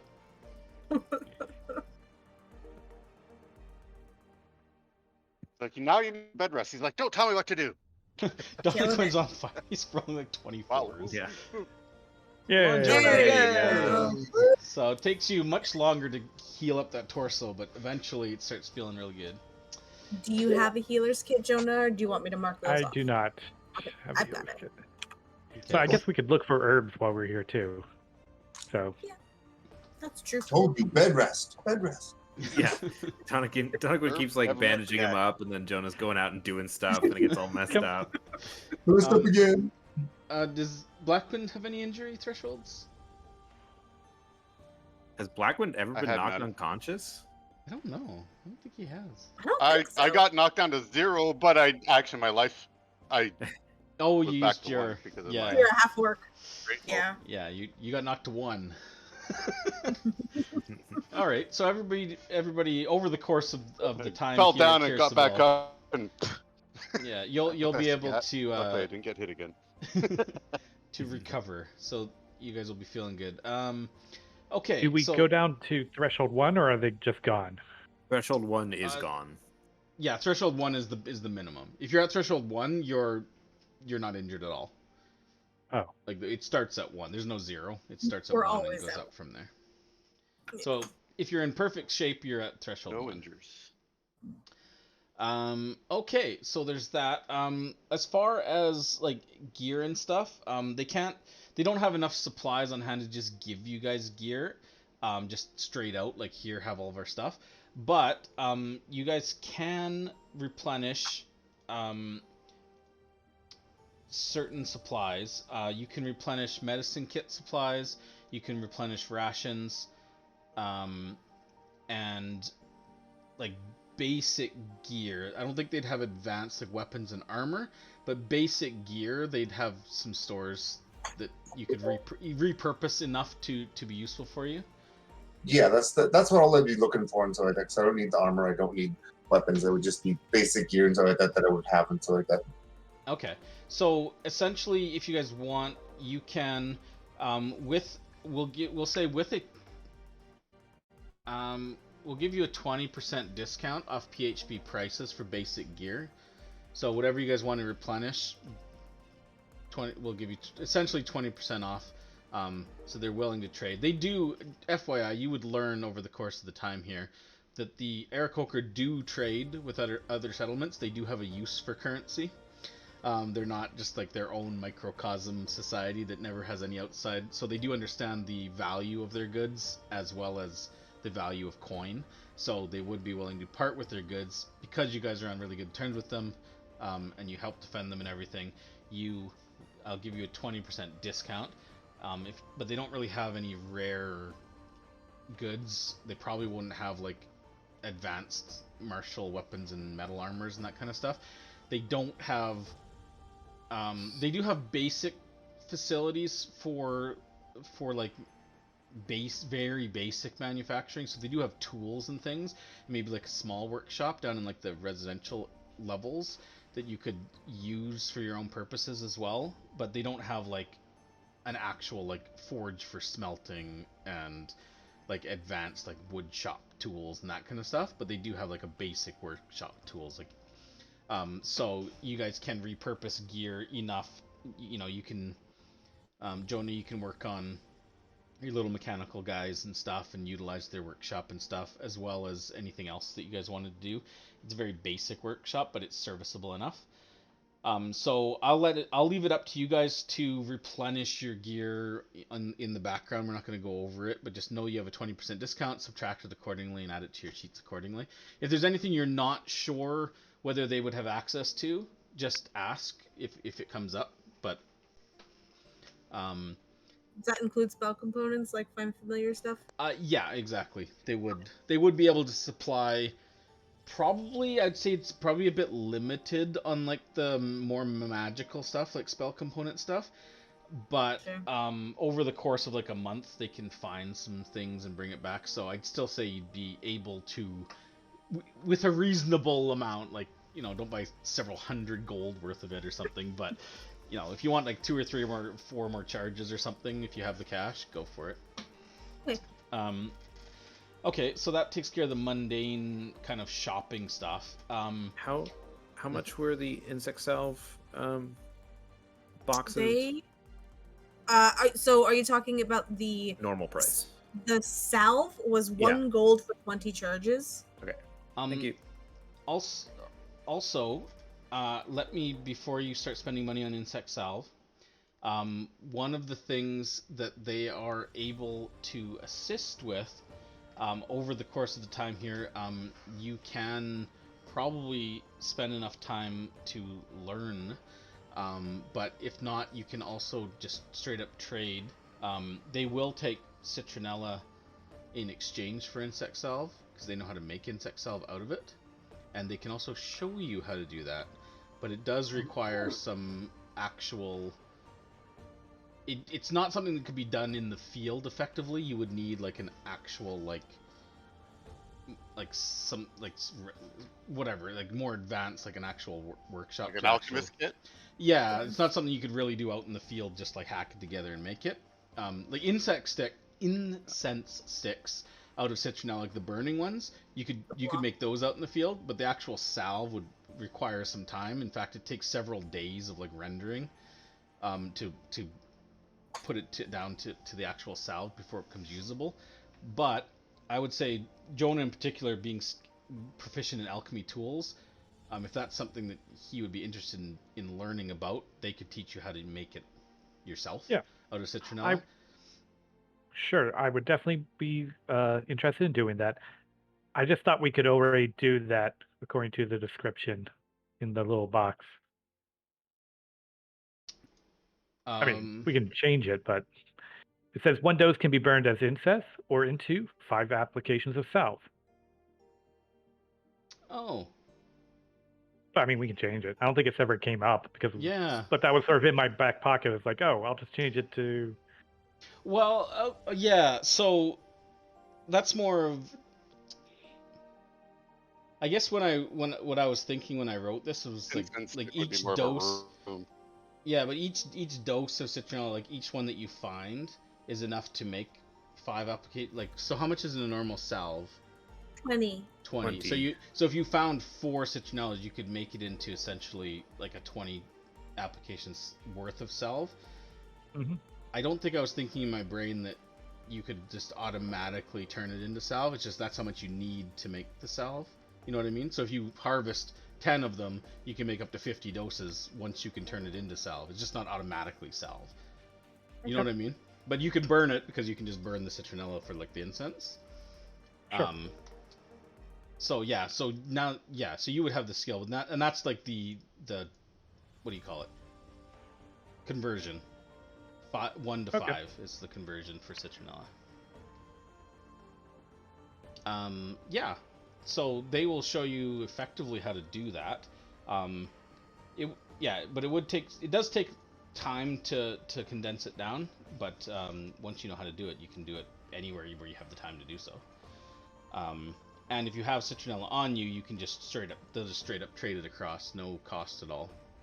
So if you just want to exchange I have 4 your citronella, so I guess we can exchange it for 1 whole block.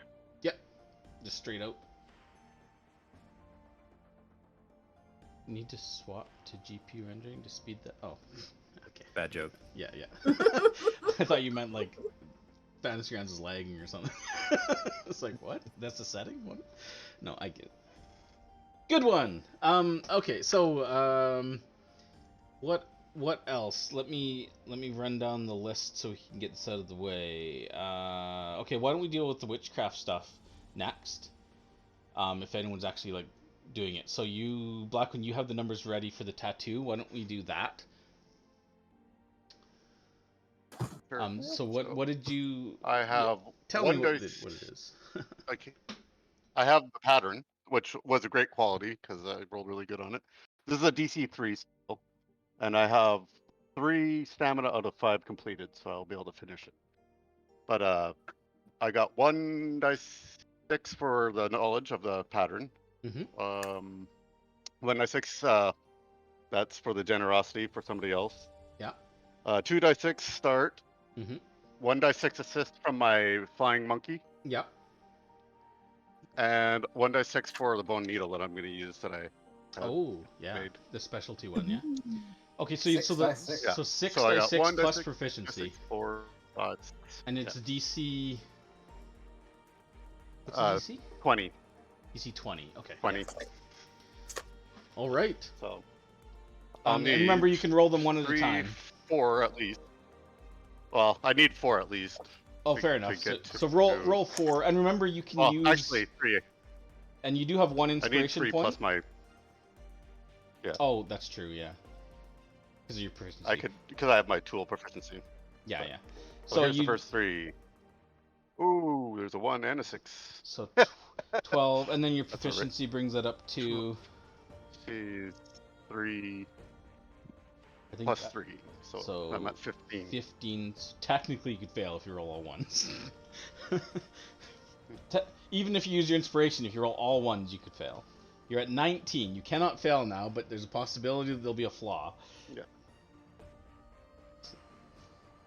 Well, that's a boon. Hey. Okay. So you succeed, and there's going to be a minor boon. Now you do technically have 1 more dice if you want to try for like a more substantial boon. Well, there's the final touches, which allows me to re-roll 1. Oh yeah. That's true. Finishing touches. So you can re-roll that I'm going to 1. re-roll the 1.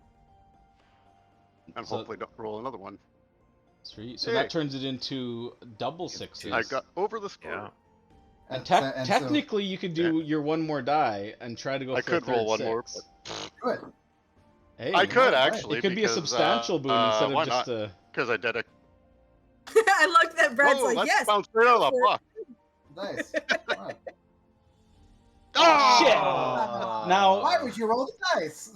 Well, okay, so that eliminates 1 of your 6s, but you Blackwing, technically you still have your inspiration. Also, No. What's that? I can use my eidetic just to ignore that. Well, it's not a flaw. With the It's eidetic. doesn't that just make it so that flaws or like cosmetic flaws don't matter? Yeah. It's not a flaw. Yeah. It just reduces your boon stack.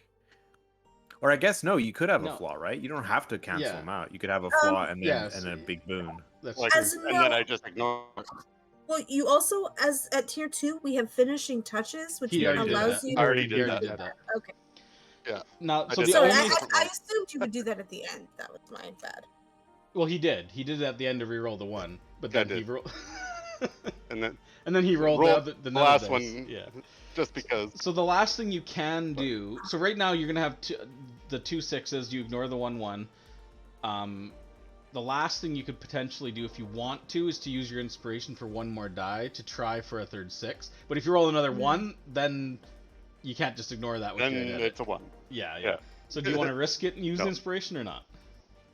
No, I'm good. I want to keep the inspiration just in case I need it for something else. Yeah. He's got a higher than average quality tattoo, that's for sure. Yeah, no, it's good. So what is 2 6s? Pretty damn. I have to bring up the witchcraft because I can't remember. Yeah, there's Minor a section magical, of the. right? I guess I don't even Well, remember where to if find that it's- stuff. If It's on there somewhere. If it's a minor magical boon, Well, could what it is? play? Go ahead. I just want to check. I want to double check. Is this an actual magical? Where's boons? I think it's quite there. You need Yeah, I thought it was Page 3 11 to 6s. 13, and there's a random table on 171. Yeah, the 11 to 13 is what I'm looking for. Flaws and boons. So 2. Yeah, so it's not a magical boon. You need 3 6s for a magical boon. So Well, substantial boon is the object has mechanical features that perform better or worse than expected. For example, a blade never rusts and is immune to acid damage, or etc. So it is substantial. So it has a mechanical effect. It's not just cosmetic, but it's not a magical effect. So what were you thinking, Brad? well, I was just gonna say, like, if it's the thing that I would like to be able to do, and it's purely flavor. It has no mechanical benefit really. Is when I activate, or invoke my rune. I wanted it to like flare up on the tattoo itself. Sure, I'm fine with that. Yeah. I'd even go as far as saying, because that seems cosmetic to me. Yeah. Yeah. Substantially, don't you have to like touch your rune physically to invoke it? I feel like mechanically, know. I would allow you to not have to do that anymore. Essentially, you don't have to, because in your, I'm pretty sure your feature, because you have to have it embedded on like a blade or something and like touch it to activate it. You have to embed the rune onto it the first time on the object. You have to touch it, but I don't think it says anything about touching the object when you invoke it. Okay. I always thought that was a thing that she had to have like on your belt, and when you invoke it, you like touch it. But maybe I could be wrong about that. I mean, I think it probably implies that you'll want to have it on your person. Yeah. But now you don't have to have that. You don't have to have that object. Well, I guess the mechanical benefit is you don't have to have that object anymore. It's part of you now. Yeah. So you don't have to have the rune on the object at all. If you lose that object, you don't lose your ability anymore. That's the mechanical benefit, essentially. All right, cool. But it's I'll his take skin. that. Yeah, unless someone skins you alive. You know, ever see that episode of Your Buffy trunk off. when Willow just like takes like a skin right off? You see that episode? It's After called you- flaying. De-trunk you? After he shoots Tara through the window by accident, she like flays him. Please don't She does. trunk me. That was Well, that was a brutal episode, man. Anyways. Well, Baz would be over the moon with how the tattoo turned out, and would be like, this is frankly a better job than what a lot of my friends get when they get this done, and I think they're going to be mighty jealous. So, Blackwind, you are Sprinkled some spirit stuff in there. an absolute legend. What? No. And You're just hallucinating all the time now. I think Baz would be like walking around a little a little taller, feeling like, yeah. Well, once you get the bandages off and everything, anyway. Sure. Yeah. Sure. Like, sure. Once it stops seeping. Yeah. Ooh. Yeah. Blackwind uses. You know how I got the blue on the eyes rune so well? You know that fruit Jonah found at the dungeon? You're just hallucinating all the time. Paz is like, I don't know why, but I hallucination. have an urge to dance. Got cottonmouth. Cottonmouth. Do you guys see all these little miniature dragons flying around?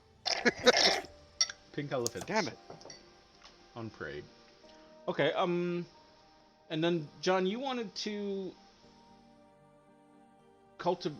learn like cultivation. So is that just like flavor stuff, or were you hoping to get like a proficiency? Because I believe you can get. Isn't there some rule for mechanical downtime being used to learn proficiency in like a tool? My goal is, we have these plants. I would like to start growing them.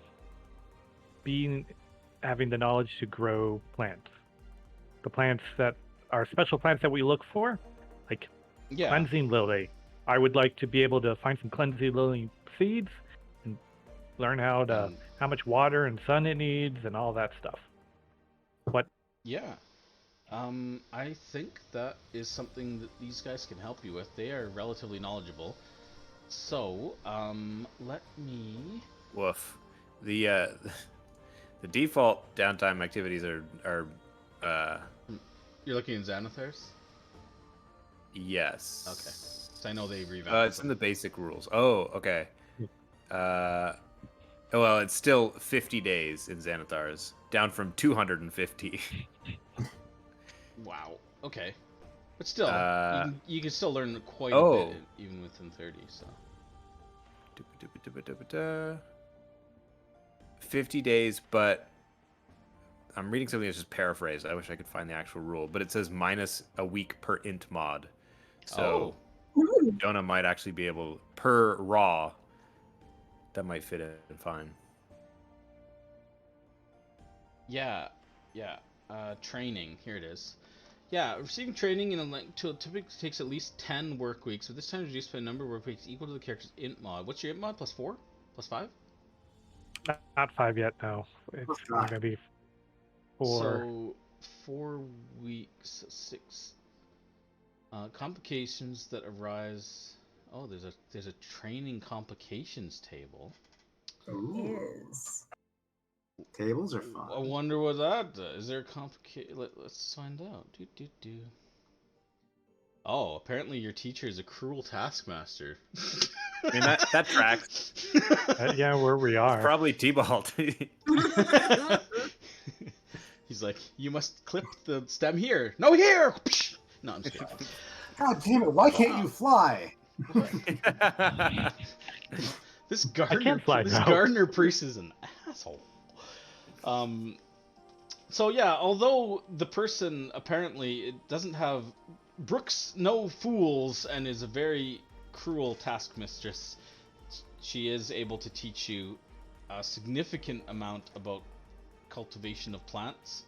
I would give you, we'll call it like botanist tool proficiency. How about that? That includes like gardening and greenhouse stuff and how to do proper setups and that kind of thing. Horticulture. I know you're not quite. It's not quite enough time technically according to the rules, but I think it's a cool thing. Now it does say training costs 25 gold pieces, but I don't. Sure. I feel like, if you kind of do it, I would say you're kind of like working that off, assisting them. Like it's kind of like a working. Like you'd work study. You work, like a work study. Like in exchange for training, you got to like dig in their garden and do like the. It's an unpaid. Bring me more worms. Yeah, pretty much. I want more worms. I have to get him a lot of Kate. Not Kate. What's the coffee? The bean. That's Kate. Yeah. Okay. Kate.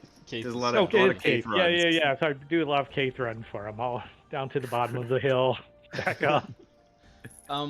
Yeah, so that's cool. That's good. So the other thing that a few of you asked about was just knowledge kind of stuff about plants in the area and stuff.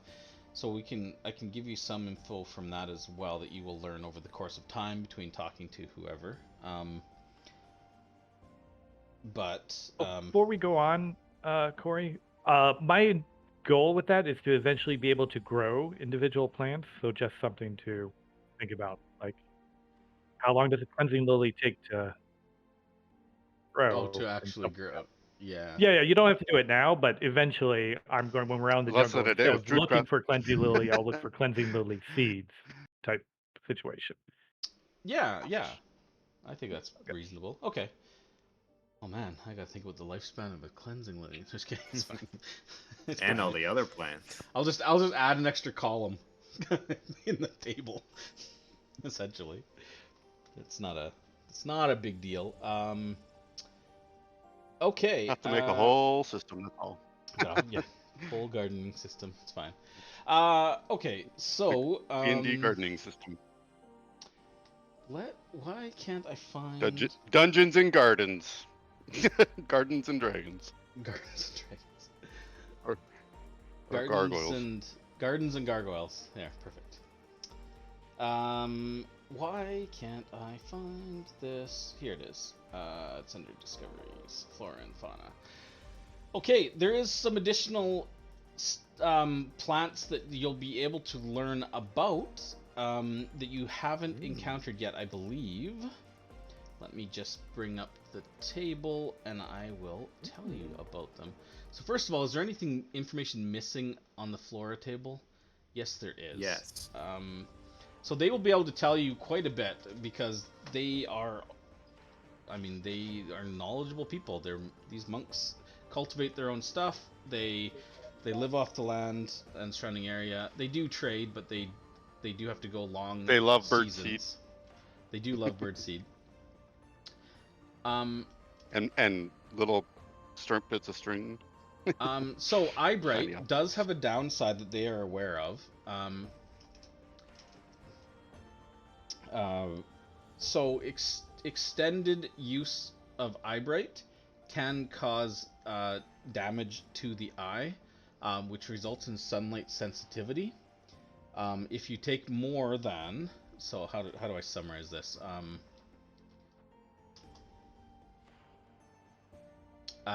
So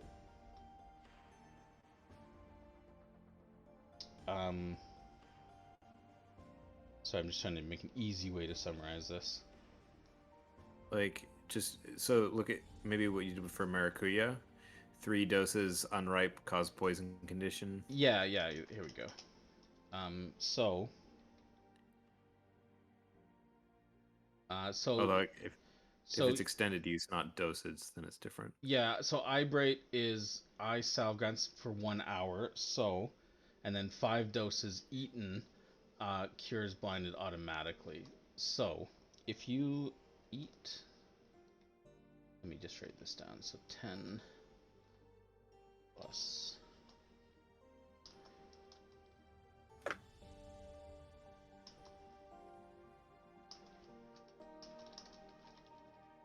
What's that garnish that we've been putting on all our food lately? Oops, Eyebright. I've been eating that. You're not supposed to eat the garnish. So basically, if you use more than 10 doses in a single day, whether it's salve or eating, it damages your eye if you fail a con save, and if you fail that con save, you develop sunlight sensitivity. So you have, in bright light, you have disadvantage, and that goes away until you can actually cure the injury, or that lasts until you can cure the injury. So there is a downside to Eyebright. Who knew that rubbing more shit on your eye than you should can actually cause damage? Citronella. I'm addicted to it. Citronella has no downside. You didn't know that before, but now you do. Wanderlost. The birds know. I don't think they know anything about Wanderlost. Actually, no, Wanderlost. They would know about Wanderlost because there's a swamp nearby. Yeah, so you've heard it can cause a crash effect afterwards. That's true. Don't let Jonah know it grows in the swamp. He's gonna go get it.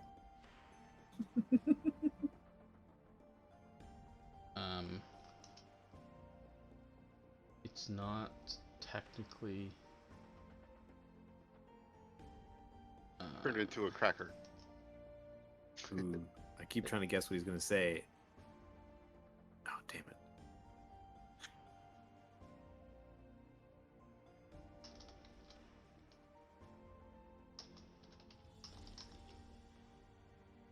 Oops.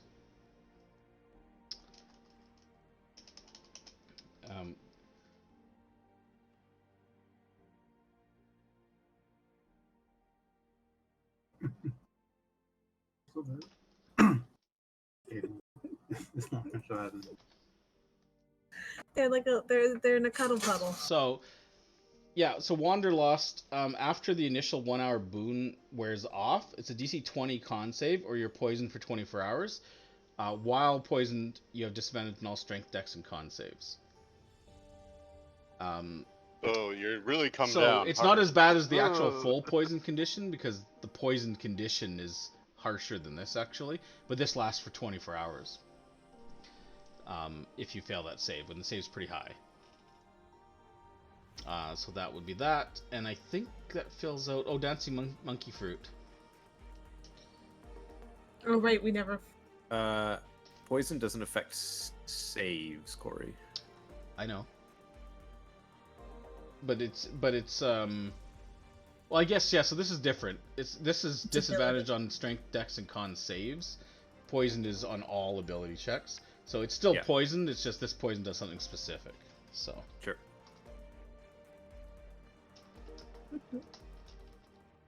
Milo's so cute. Dancing monkey fruit gives you +1 to dex checks and saves for 10 minutes.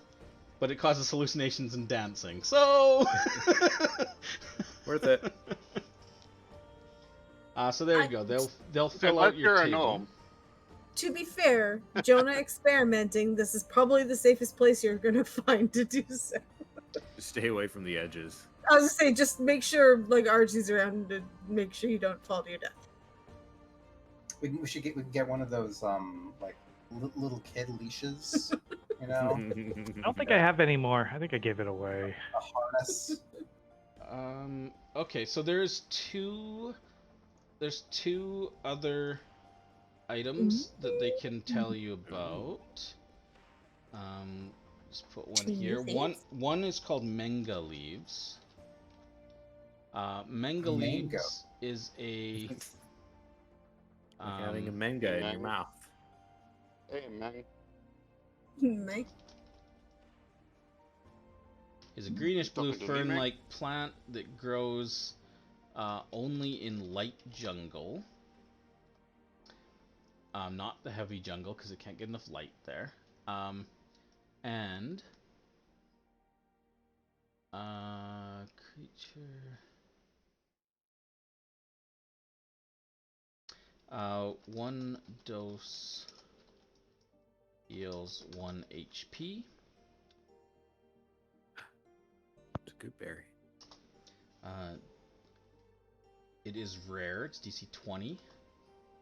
And for 1d4, it's not easy to find. But there's also a downside. 5 doses in 24 hours.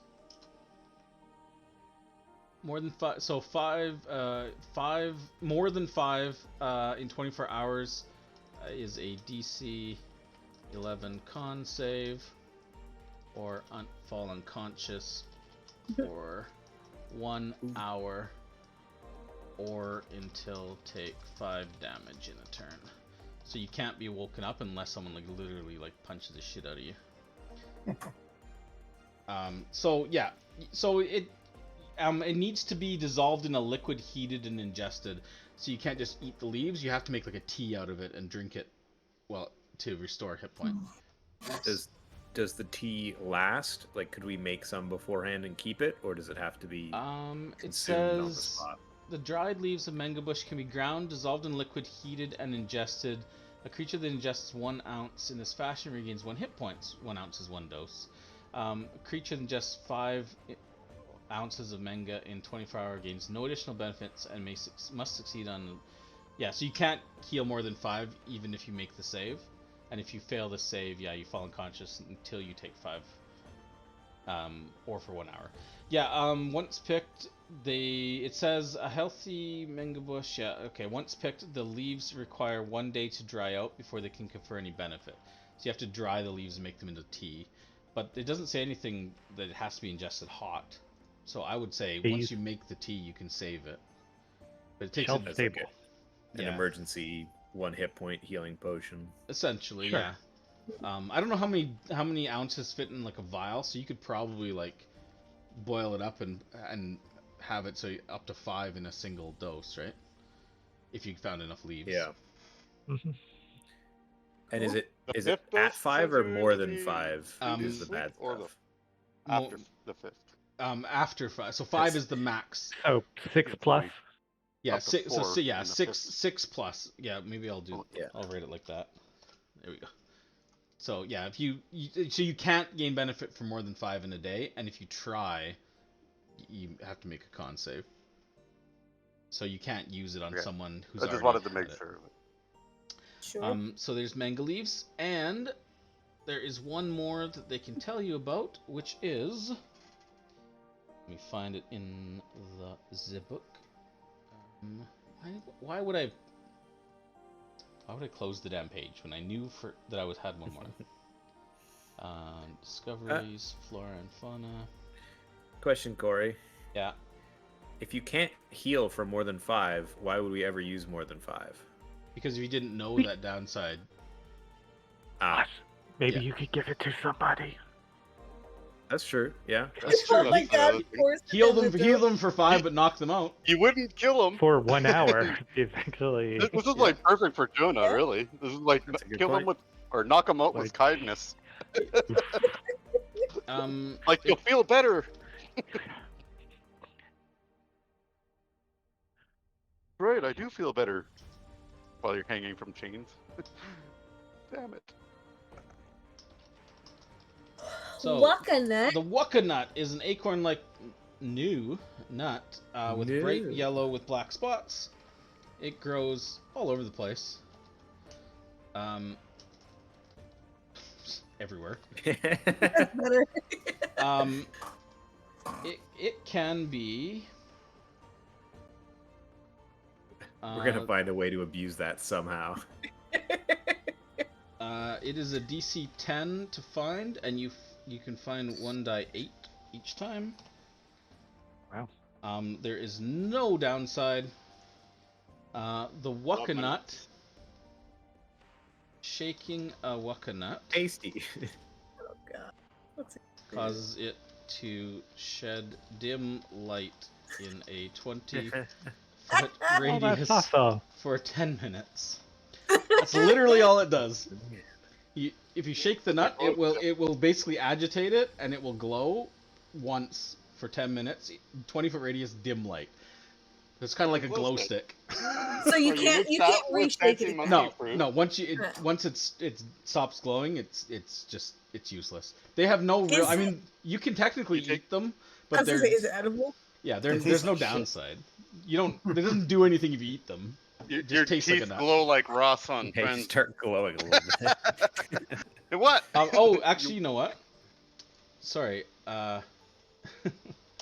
It glows for 1 minute, not 10. Oh, not so good. So, but you can find them everywhere quite easily, and you get a fair amount every time you do. So you could just keep cracking nuts if you needed light for some reason.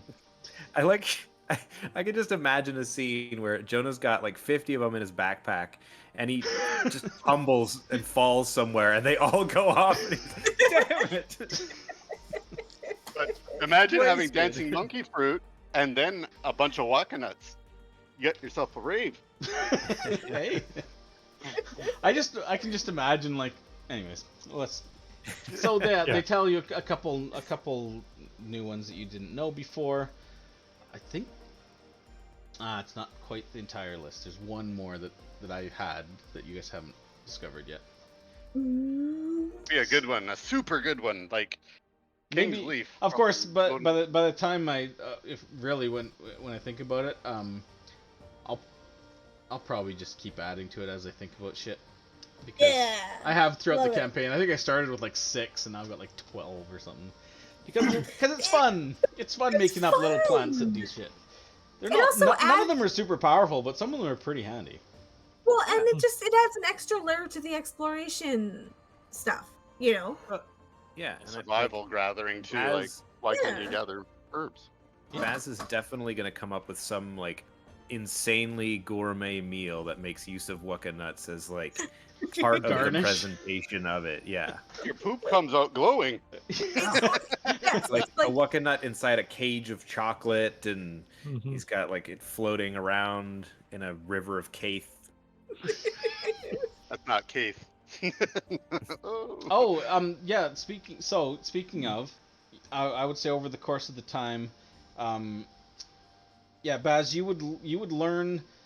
The Aarakokra don't have I would say at first you wouldn't think that they had a very complex diet, but after a while of seeing just the sheer variety of nuts and berries and fruits and other things that they find, like I said, they eat very little meat. They don't mind if you guys eat meat. They don't really keep a lot of it, but they do have some because, you would learn that their guests do, have different dietary needs than the Aarakokra, so they're not foreign to the concept, and they're not offended by.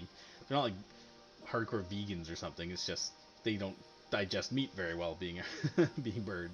They're not like birds of prey, essentially. So they're herbivores, but in fact, you would probably learn after spending enough time with their ingredients that they do actually have a fairly robust taste portfolio, if you will. Just combinations of different things into different like sauces and spreads and stuff. It's actually pretty complex, and probably gives Baz a greater appreciation for some of the ingredients after working with them for a little bit.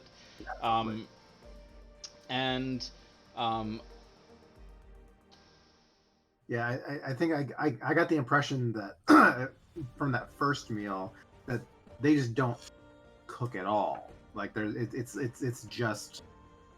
like a raw food diet kind of thing. It's here's all the things that we have on a plate. Eat whatever you want, as opposed to I'm going to create a dish out of these. Yeah, and a lot of the time that's the case. But you would find that they do some things, like they would have like different like you can make like different nut butters and that kind of stuff to just preserve things, or like fruit preserves and that kind of stuff. So they do some sort of like cooking, but generally you're right, they don't make complex, like they don't have a need to cook all that much, and in fact a lot of the time they just enjoy things in their raw form. So you wouldn't learn a lot about cooking, but you do still learn a lot about the ingredients, and probably have some ideas of how to use them in various dishes that the Aarakokra wouldn't really do or care for, really, because again, they don't really like hot food is not super popular. Aarakokra don't like it really. But I would say you would still learn a fair bit about it. And I would say that, after experimenting a few different techniques, I would say that in particular, you would probably gain, you would know by the end of it how to essentially prepare the kapokau in a way that probably using some like rendered fruits for like some sweetness, you could actually create essentially chocolate. It's not just bitter cocoa powder. You could actually find a way to like render it down and work with it to make some desserts. So you could. What's this other white powder from it? Yeah, strangely, there's the like leaves. keep leaves. Yeah. So if you want to make note that you have essentially that kind of knowledge, Aarakokra ingredient, like some sort of knowledge. Essentially, if you're going to use it in the future, you would have like knowledge dice for working with those kind of ingredients, or any sort of Aarakokra cooking. Not that they cook a lot, but they can still teach you a lot about their ingredients. Sure. Yeah, I think for the most part, like, yeah, he would definitely want to be learning as much as he can about, their stuff. But he also just wants to cook. Yeah. Like it's sort of his, like nervous habit isn't like the right word for it, but if he goes too long without, making a cool dish or something, he starts to feel a bit weird, kind of thing. He gets that itch. Yeah. Yeah. He starts looking at us like he's gonna cook us. Why don't we just quickly talk about some... Actually, you know what? Before I continue, why don't we shift gears and just take a step back in time to the first night you guys... Not the first night, second night, technically you're there. To the dinner. Then we can talk more about what else you might learn from these people, because that gets into, like, lore-y stuff. Lore-y? Lore... Who's that? Lore-y? My sister's Lori. Lore-like things, and Lorelei? that gets into, like, some RP stuff, and that gets into some, like, story stuff, and that's more like events that could occur. So, do you want me? I'm also would be doing witchcraft stuff, which is what we were just doing. Do you want me to hold off on map type stuff to determine what we may or may not get to add to it?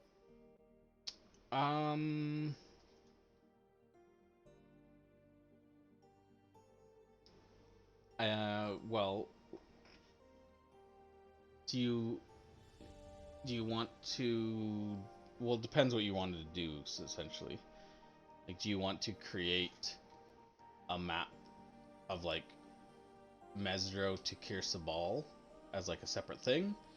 Or do you want to just incorporate it into just, like, a larger map? I mean, I would probably, like, individually, I'd map the way to Mesro, I'd map the way to Kir Sabal.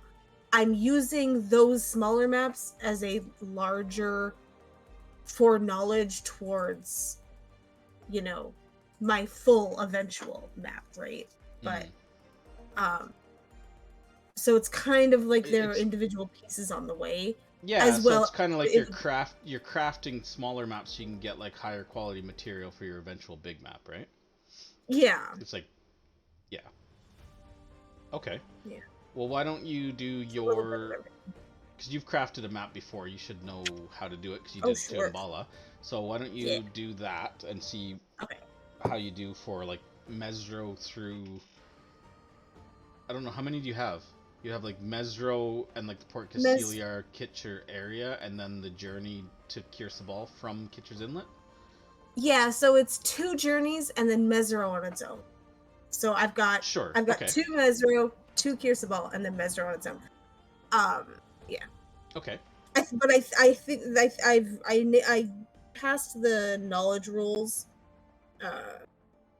for them, so I think it's the same roll for each one.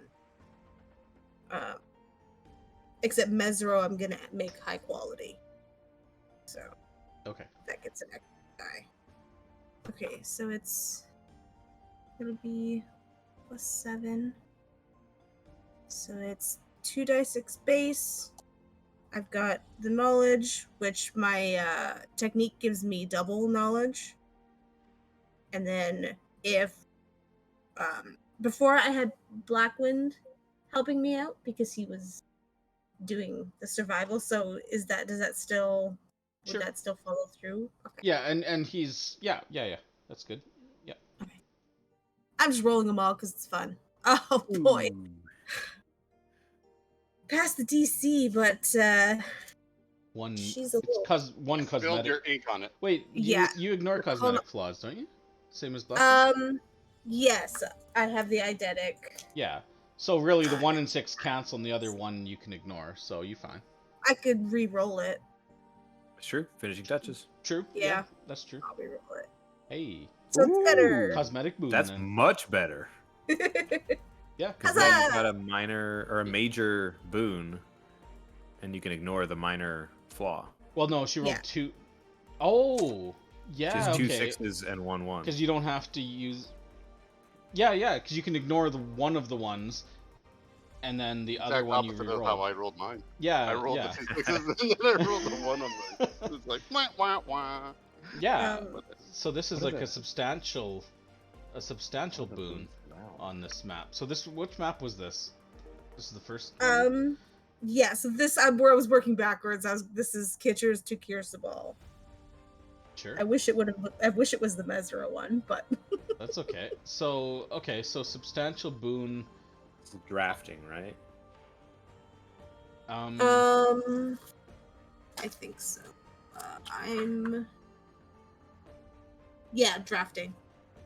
Drafting with the sub in. So, here are some examples of major boons. Oh, thank God. Okay. Secondary textile. It cannot be smudged or overwritten. It's immune to weather effects. Oh, I like that one. Its meaning transcends language. Wow. It's easy to see in all weather conditions and any light other than complete darkness. It's memorable, giving advantage on intelligence checks used to recall or implement its content. Oh, so if you lose the map, you can still gain the use of the map? Because it's memorable? Interesting. Okay, those all sound really cool. Which one do you like, Liz? Pick one. Yeah, in this current weather conditions, I think immune to the weather is... Yeah? You could flavor it that, like, it's while you were making it, that was, like, really on your mind, yeah. It kept screwing with the process, and you're like, ah. Yeah. I've never seen completely horizontal rain before. Your ink almost ran, and then you like magically did something, and it just infused into it to protect it. Yeah. Because you almost rolled a flaw, so therefore your reaction, knee jerk, protected it. Yeah. I like it. Good stuff. Okay. All right, so this one is Kitcher's to Mesro. What is wrong with me? Wow. Nice roll. Hey, you can re-roll one of those ones. Re-rolling one. Thank God. Okay. So it cancels out. It's just a straight up good map. Yeah, you succeeded. It's a good map. Woo. Okay, and now. Well, I guess it's a cosmetically. Yeah, it's more than just a serviceable map. It's a well done map, right? It's a cosmetic boon. So. Yeah. Very well done. Nice. Has a legend. Okay. Yeah, it has a legend. It's got a few little drawings like of zombie men in the bad areas. Nice. So this is the Mesro, the map, like the actual Mesro, the temple. That's good. That's really good. Wow. I am also going fine tune. I'm gonna re-roll one of the 3s just for funsies, because actually, you know what? I'm not. Why not? You can get a 6. You get a magical boon. Yeah, but you ignore one. Ignore 1. Ignore it. Okay. Okay. You still got 37. That's a really high. Okay, hold on. 34. 34. You're right. Yeah. I'm going to inspiration. Oh shit! For an extra try. No. Okay. It was worth it. It's the best map you've ever made. I mean, yeah, it's really freaking good. Draws you to it. And this temple. Is pick a boon from that list. Same, unless you want the same one. I mean, wouldn't 37 beat like a tier 5 or something? It's pretty, yeah. Here's a thought too, Liz. Oh, I actually should allow it. I should get another one. No, it's not generosity. Never mind. I'm not giving. You could do 2 minor boons instead if you're not interested in the major boons, just because some of the minor boons are kind of interesting. It's brilliant and eye-catching. It slightly changes color based on angle or direction from which it's viewed. It's soothing to look at. It's invigorating to look at. It is 5% more valuable. Ooh, you know, How would you get hey, that? that's Is there, pretty like, beauty good. drawings on it or I something? like that one. Because Tuttletome was willing to pay you for it. Now it's 5% more. I would actually, yeah, that's fine. If you want to do that one. Or can you do that? Can you do that one twice? You can choose. Sure, 10% more. I mean, allow I it. guess, yeah.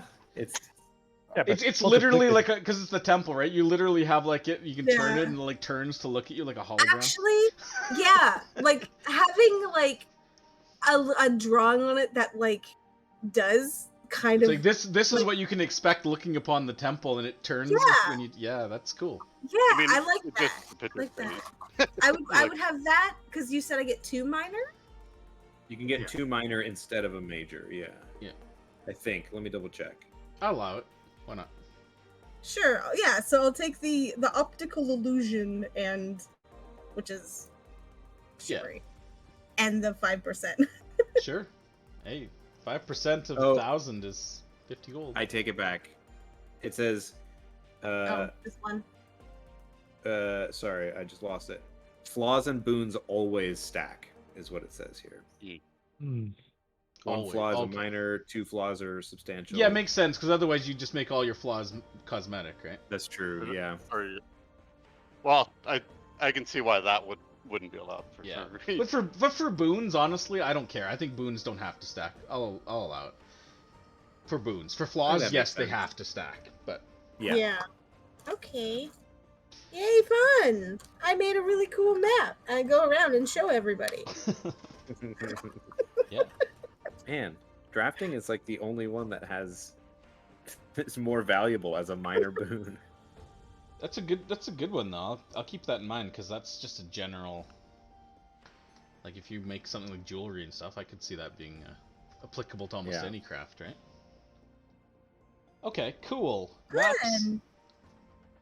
Good maps. Good Jesus, really good maps, all of them. Tattoos, some nice maps. Jesus, I just looked at a random one. A magical boon for crystals is the item is sentient. Second tier really starts to amp it up a little bit. Wow. Okay. All right. Let's actually. Why don't we? Do you want to take our break and then we'll shift into some RP stuff now that we're out of the. Is it? Wait, actually, before we do, have I covered off all of, like the kind of mechanically stuff that everyone brought up, or did I miss anything? Are we done with admin? I would call mine.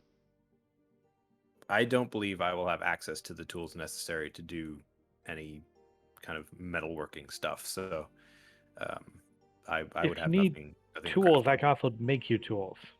Can you Unless make you like need a like forge? No. Yeah, But because I can make have the metal tools. Tools. Yeah, I need something to heat the metal and work with it. Sure. Corey, eventually I want to make a syringe system. My Mhm. long-term goal is to be able to hand out to distill all these plants we're having into some sort of vial that I can give to my compatriots and enemies. First Hopefully, one's free. eventually down the line as like a bonus action. But I want it to be a multi-step process of trying to work it through Yeah. the campaign. Okay. Cool. And eventually, you can build a gun that will Sounds shoot. like sounds like you're making a drug lord. That's awesome. Oh, he's going to be Anna from Overwatch. That'd be Yeah. pretty sweet, actually. Hey kid, you want a syringe? First one's free. Yeah. So should we So yeah. Well, I think for the syringe stuff. Why don't we figure that out? Let's do that right now. So what do we got? What kind of how complicated is a syringe? Like we're talking like needle with glass and stuff. Blackwood has needles. Well, Yeah. I only had a couple. I used my last one up, but for my special one anyway. Now the thing is, though, I don't know how with needles, you don't want to put air bubbles into somebody because then you'll kill them. Just like as a general note, that's what could go wrong with needles. So. Yeah, like how complicated do you simple. think? Like, what kind of DC do you think creating a syringe would be? How advanced is that? I don't know. Like a plunger with a cylinder. But again, it's got to be airtight, right? So. But you're an artificer. You make magic shit all the time that can do wondrous things. So. Yeah, I mean, yeah. I think it would be pretty easy, and you would know if it wasn't airtight. Like it's not like you couldn't test it a little bit before you used it. Test it on Gerald. Yeah. Test it on my familiar. Donaquin, summon a monkey. I need to test my syringe. Nope. No, sir. So Sorry, Al. Syringes were used by the Greeks and Romans. yeah, I'm Hollow looking at reeds, rituals. Yeah. Okay, so they're not in the 1800s they used hollow needles for subcutaneous injections. Sure. Okay, so I mean, they're not like modern idea. science, modern hospital syringes, right? Yeah, But they do. Pretty they do. intense. Yeah.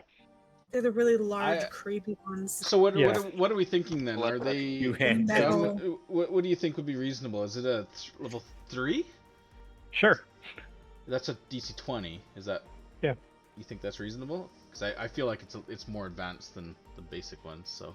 No, I agree. Okay. 20 or higher. Comes down to making the seal right, like, so that's why your tricky part. Yeah. Okay. Let's do DC 20. Now, what do you got to help you with this? Do you have the medical knowledge? Like, you're not trained in medicine, right? No. So you don't really have the medical knowledge, but you could get assistance from someone who does, i.e. Donaquin. So I could Donaquin, would you like to help out? Making needles? I don't know. Making... Want a drug system to be more direct. I honestly don't think Donaquin would have knowledge of stuff like that. He just needs medical, like. Well, I was going to get Aiden to help me with making the device, but I would need your advantage to know not to get air bubbles into people or something, or you should aim for a vein and not put it in someone's eye.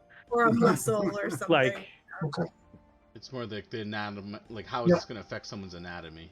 Oh, here we go. The earliest confirmed experiments with hypodermic needles were used to perform intravenous injections into dogs in 1656. They used animal bladders as the syringe and goose quills as the needle. Well, they were doing brain surgery fucking years ago. If only you had some feathers. Large feathers around. You can't have my quills. Okay. Well, only there are some other games here on stuff. We learned. Yeah. Now, bear in mind, this is a world with fantastical beasts and magic, so I don't know if the timeline really matters. But, okay, cool. So, yeah, we'll say DC 20. We'll say you can draw upon the knowledge and assistance of your peers, so we'll give you those ones. Do you have high-quality materials? I think so. No? Not for this. Not like... I mean, where are you going to get bigger bird feathers? Yeah. No. What do you want, smaller ones? Fucking everybody who walks by. More rigid, more strong. I don't know if generosity applies here. Not really. So, and then you can use inspiration unless you have something you can sacrifice. I'll use inspiration. No. Okay, so you've got 2d6 plus 5d6 if you use your inspiration, right? Am I doing that right? 4. But you 2 for 2. 2 base. One for gain help, 1 for inspiration. And 1 for knowledge. Oh, 1 for knowledge. Okay, 5. Yeah. 5 if I burn inspiration, which I will. Okay. Well. Okay. Oh wow. But you can fine tune the 1. Because you're at what are you at right now? 13. What's your modifier? Which modifier? Your crafting proficiency, so 3. Well, and your ability. Whatever your skill is, yeah. It's usually Dex, I think. It depends on the tool. So mine's my cartography tool, basically, which is my intellect and my proficiency. So if his is like alchemist tools, it will be whatever he gets from that. Probably also or it's practical intelligence. it's the stat based off the tools you're proficient. Sure, we'll say dexterity for now. So +5. Yeah. You're at 18. 18. So if you reroll the 1 and get a 3, you'll make it. All right, do it. Yes. Hey! On a 3. I have a syringe. Yes, you are able. I mean, yeah, you are able to put together all of your knowledge. You think it might? Maybe it'll work. Great. Hopefully Thanks, it doesn't guys. kill anybody. I will go show everybody in the party. One of us is just gonna Look, I wake can up in stick the it in middle of the people. night. Standing above you. I'm just You gonna don't drink have to your drink blood. anymore. I can inject this directly into you. It's like, but I Wait just. till he Baz figures out makes you really can good draw soup, blood and out. I asked him to put in the syringe. Use it Starts for drawing everything. blood from everyone. Oh god. I'm making a blood bank. Hey, you got the vampire blood. This is how you get vampires. Or do you still? I mean, Oh, I don't know if no. that's still any good. It's been months. No, I don't have. I have zombie Vampire blood. really good. Oh, zombie blood. I'm sure that hasn't Because- been rancid in the Vampire last. blood is already technically bad. It's supernatural. Unfortunately, our vampire is in the bottom of the ocean, so. Yeah, he's safe there for now. He's fine. Or is he? Actually, she? I have It. 3 different vials of zombie blood. So, One for every day of the week. Okay, so, okay, cool. So why don't we take our break, and when we come back, we will see what happens during this dinner and what other events may or may not occur over the course of your stay here. Now that we've got all of the crafting, bookkeeping kind of, well, not all bookkeeping. It's useful stuff out of the way. Mechanical stuff, I insect guess, is what I'm repellent again? talking about.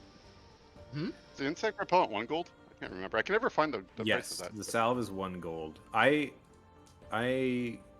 didn't have it on my in the inventory thing, so I just added it. Like I included the 1 gold cost in it. I don't know why I didn't have it in there.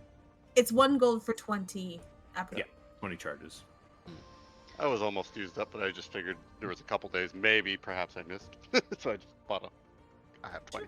All right. Well, let's take our break. It's 5 to 7. Shall we say we'll reconvene at 10 after the second half? Sure. Cool. Sure. Okay. 12 after. See you then. 12 after it is. Okay.